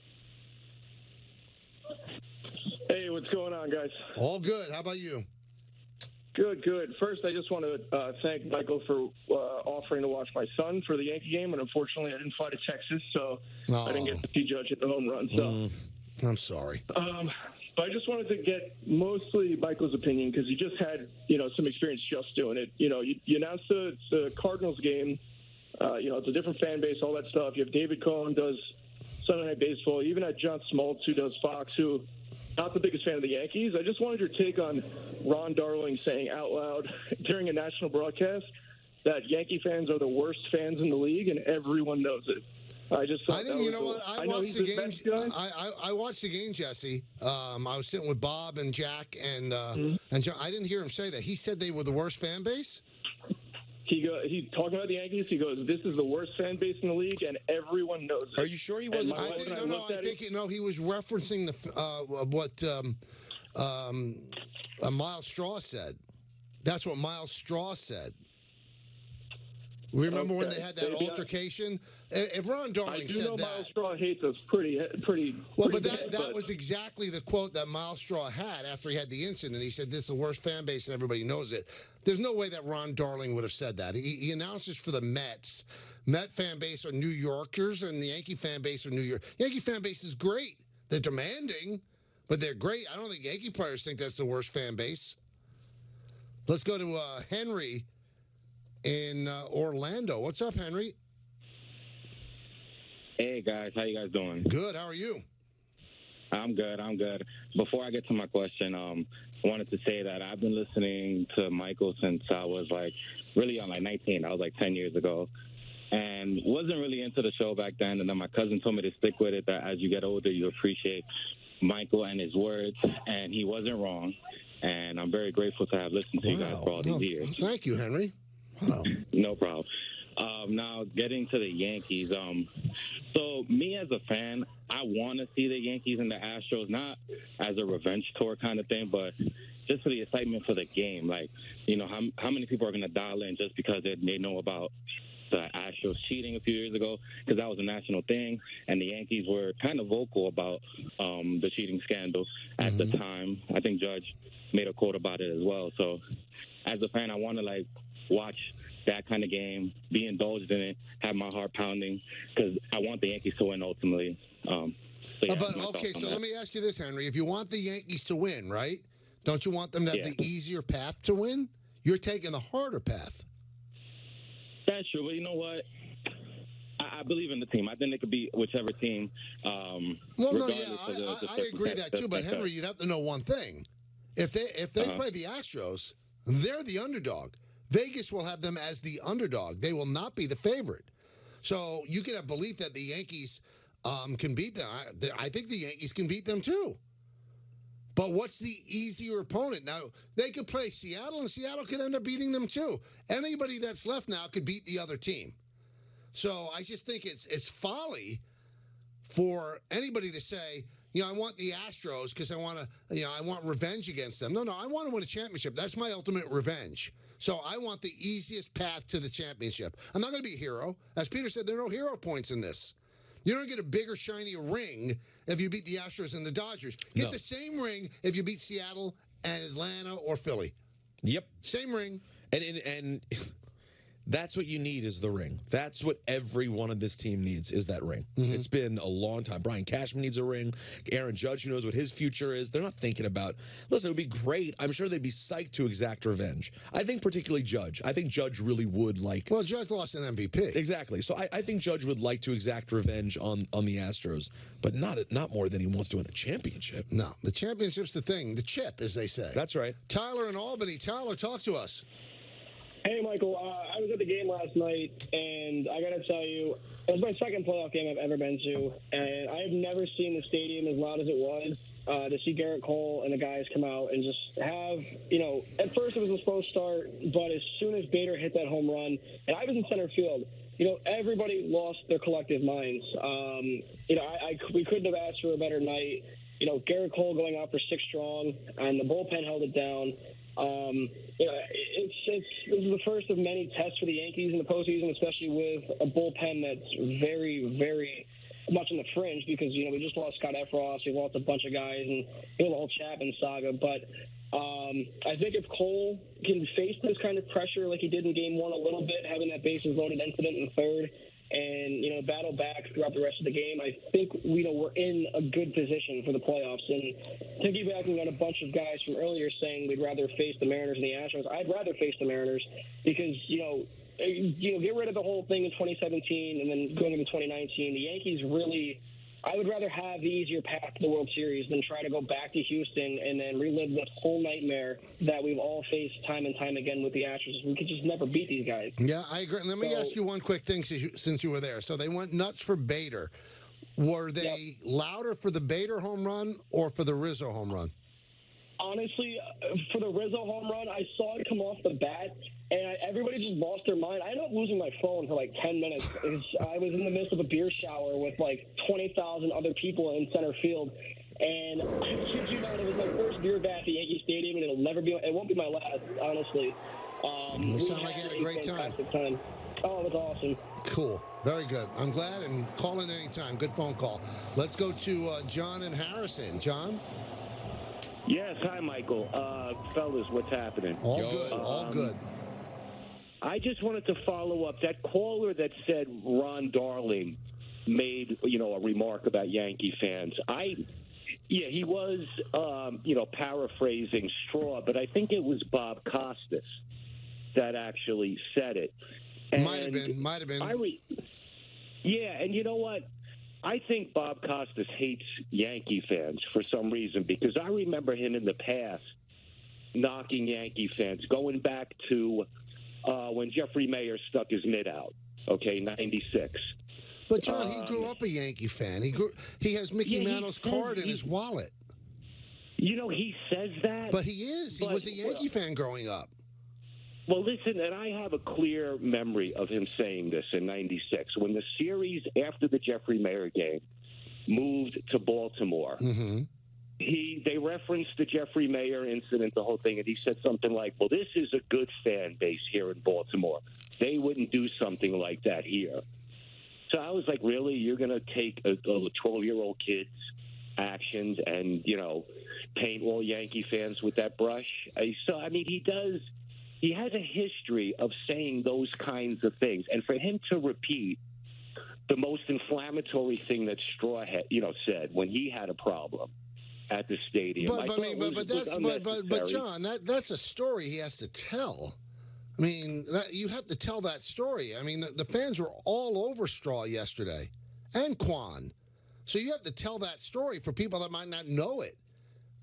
I know Bob pretty well. Bob's not anti-Yankee, but Bob is a right-down-the-middle broadcaster, anti-Yankee fan. Why would he care? He grew up in New York. His idol is Mickey Mantle. He's going to be anti-Yankee fan all of a sudden as a 70-year-old? Come on. Come on. Come on, Peter. Come on. Come on. We'll come back. We have Danny coming up. Oh, Dan Grassa. Oh, Danny. Yeah. I didn't know you went Danny. I do go Danny, yeah. Okay, sure. Yeah. And let's see if he likes it. Right here on Yes at 98.7 ESPN.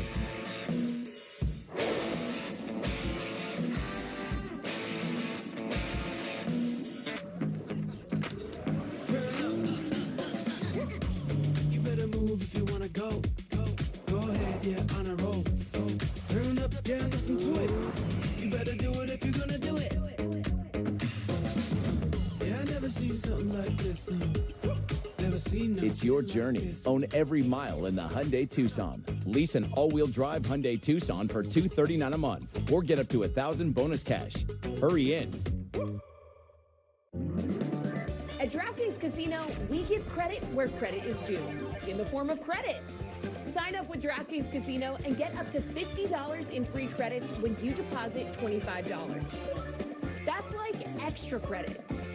Download the DraftKings Casino app or play online today. Deposit $25 and get up to $50 in free credits to use on any game. Now, roll credits. Drizzly makes it easy to shop a huge selection of beer, wine, and liquor from wherever I am. I just open the app, find what I want, and it's at my door in under 60 minutes. Drizzly. Ding dong, Drizzly. This is not a drill. For a limited time at Domino's, get 20% off everything at menu price when you order online. Pizza, 20% off. Specialty pizza, 20% off. Anything that's not pizza? Yep, you know the drill. Except it's not a drill. It's 20% off everything. Only at Domino's. Join me for a brand new series, Well Life NYC. I am so excited to get into this. Let's get well, New York. I feel good. I feel set up for success. Well Life NYC, now on the Yes app.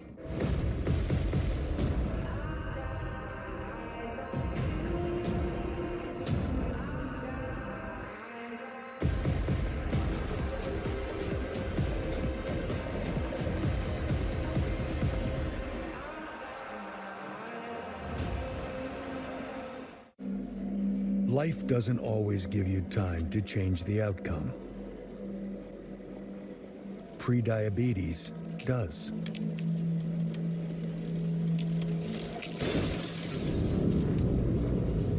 One in 3 adults has prediabetes, and you could be one of them. There are usually no signs for prediabetes. so it's important to understand your risk. With early diagnosis, prediabetes can be reversed. And you can change the outcome. Take the 1-minute prediabetes risk test today. Go to doihaveprediabetes.org.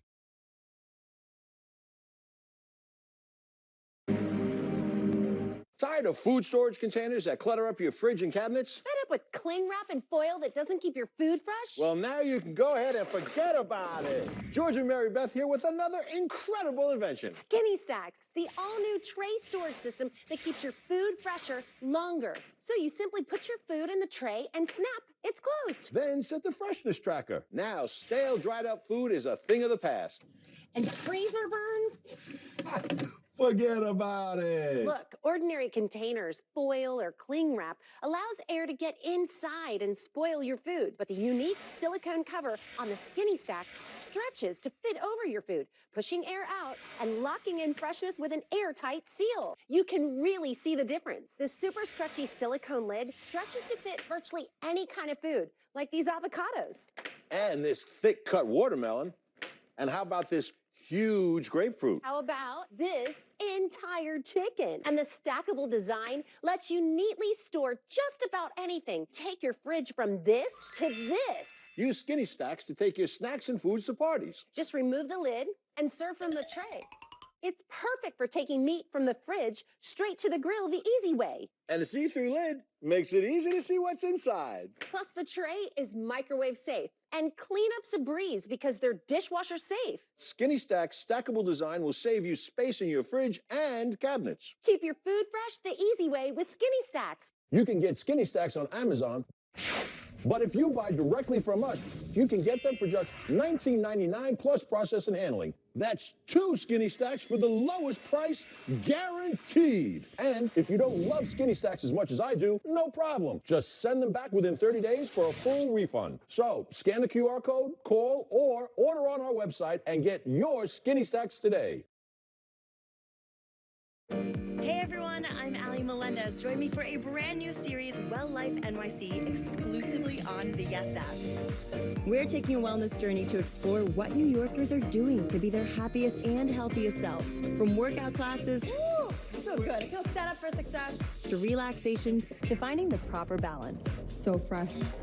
Let's get well, New York. I am so excited to get into this. Let's do it. Woo! Stream new episodes of Well Life NYC now on the Yes app. Right here, baby. The sooner you recognize the signs of autism, the sooner you can make a lifetime of difference for your child. Start by answering a few simple questions at screenforautism.org.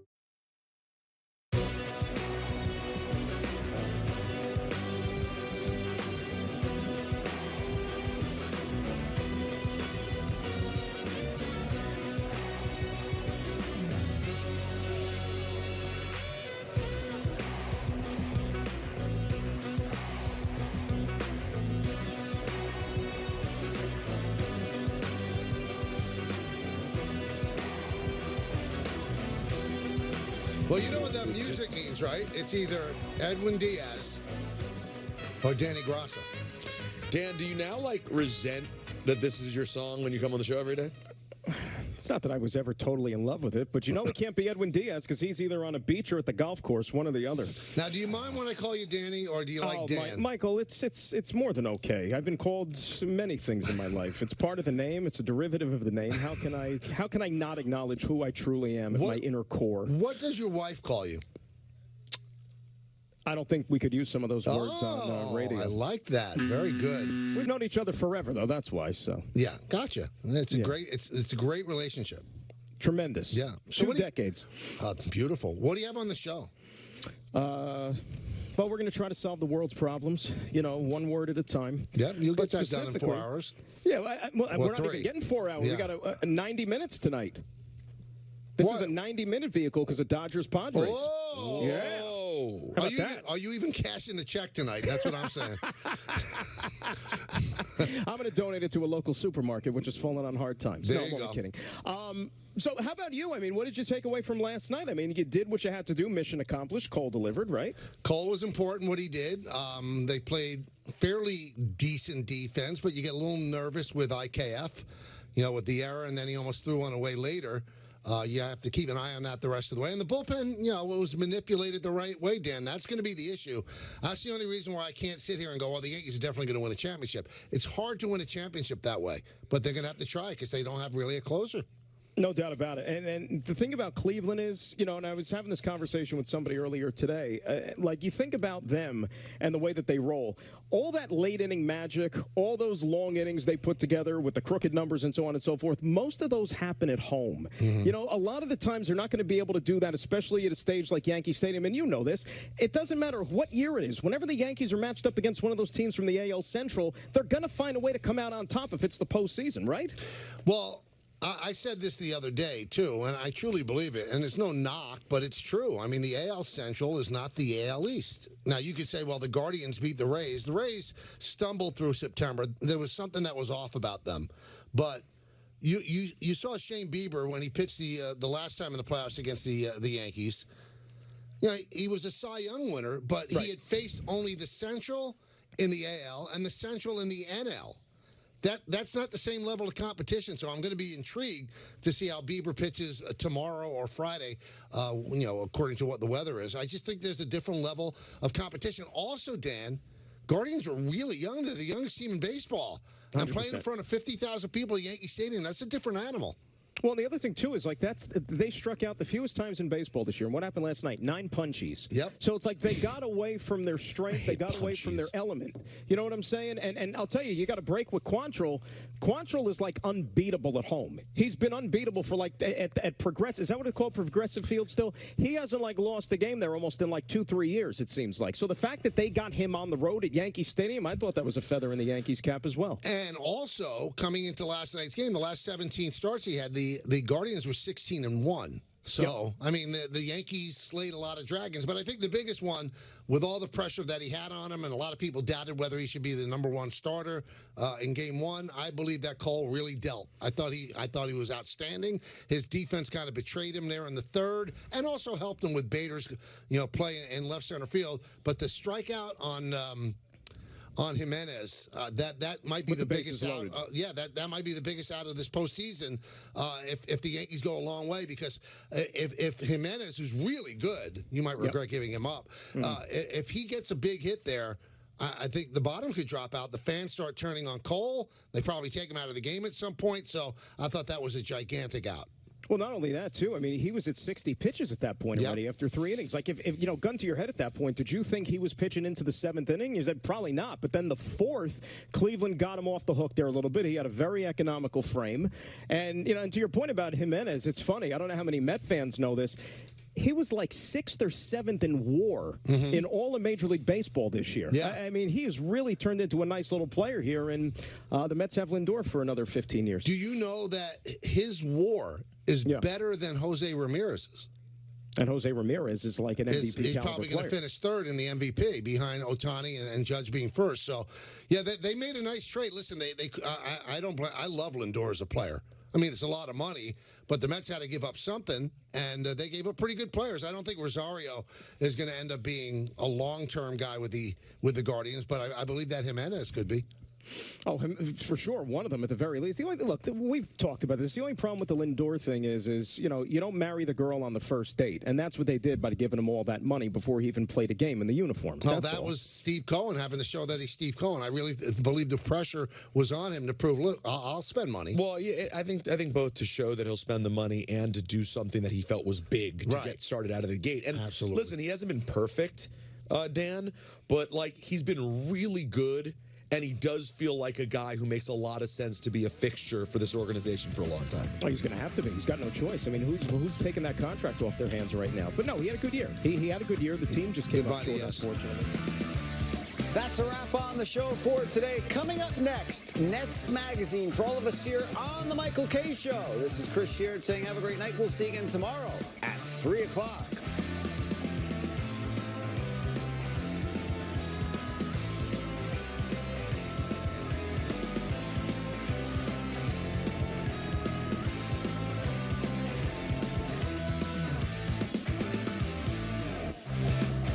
OK Show on Yes is presented by Untuck It. Shirts designed to be worn untucked. Shop now at untuckit.com. 10 years ago, we started Untuck It out of my apartment, and today we have more than 80 stores worldwide. It's been quite a journey. We didn't just create shirts designed to be worn untucked, we perfected them. With great fabrics and design at the perfect untucked length, so you can look sharp in this new business comfortable world. Just look for our signature sale. Untuck It, 10 years in the making, and we're nowhere close to stopping. Visit untuckit.com or your nearest store today. With Drizzly, I can shop a huge selection of beer, wine, and liquor. I just open the app, and it's at my door in under 60 minutes. Drizzly also lets me shop from multiple stores in my area and compare prices on thousands of products.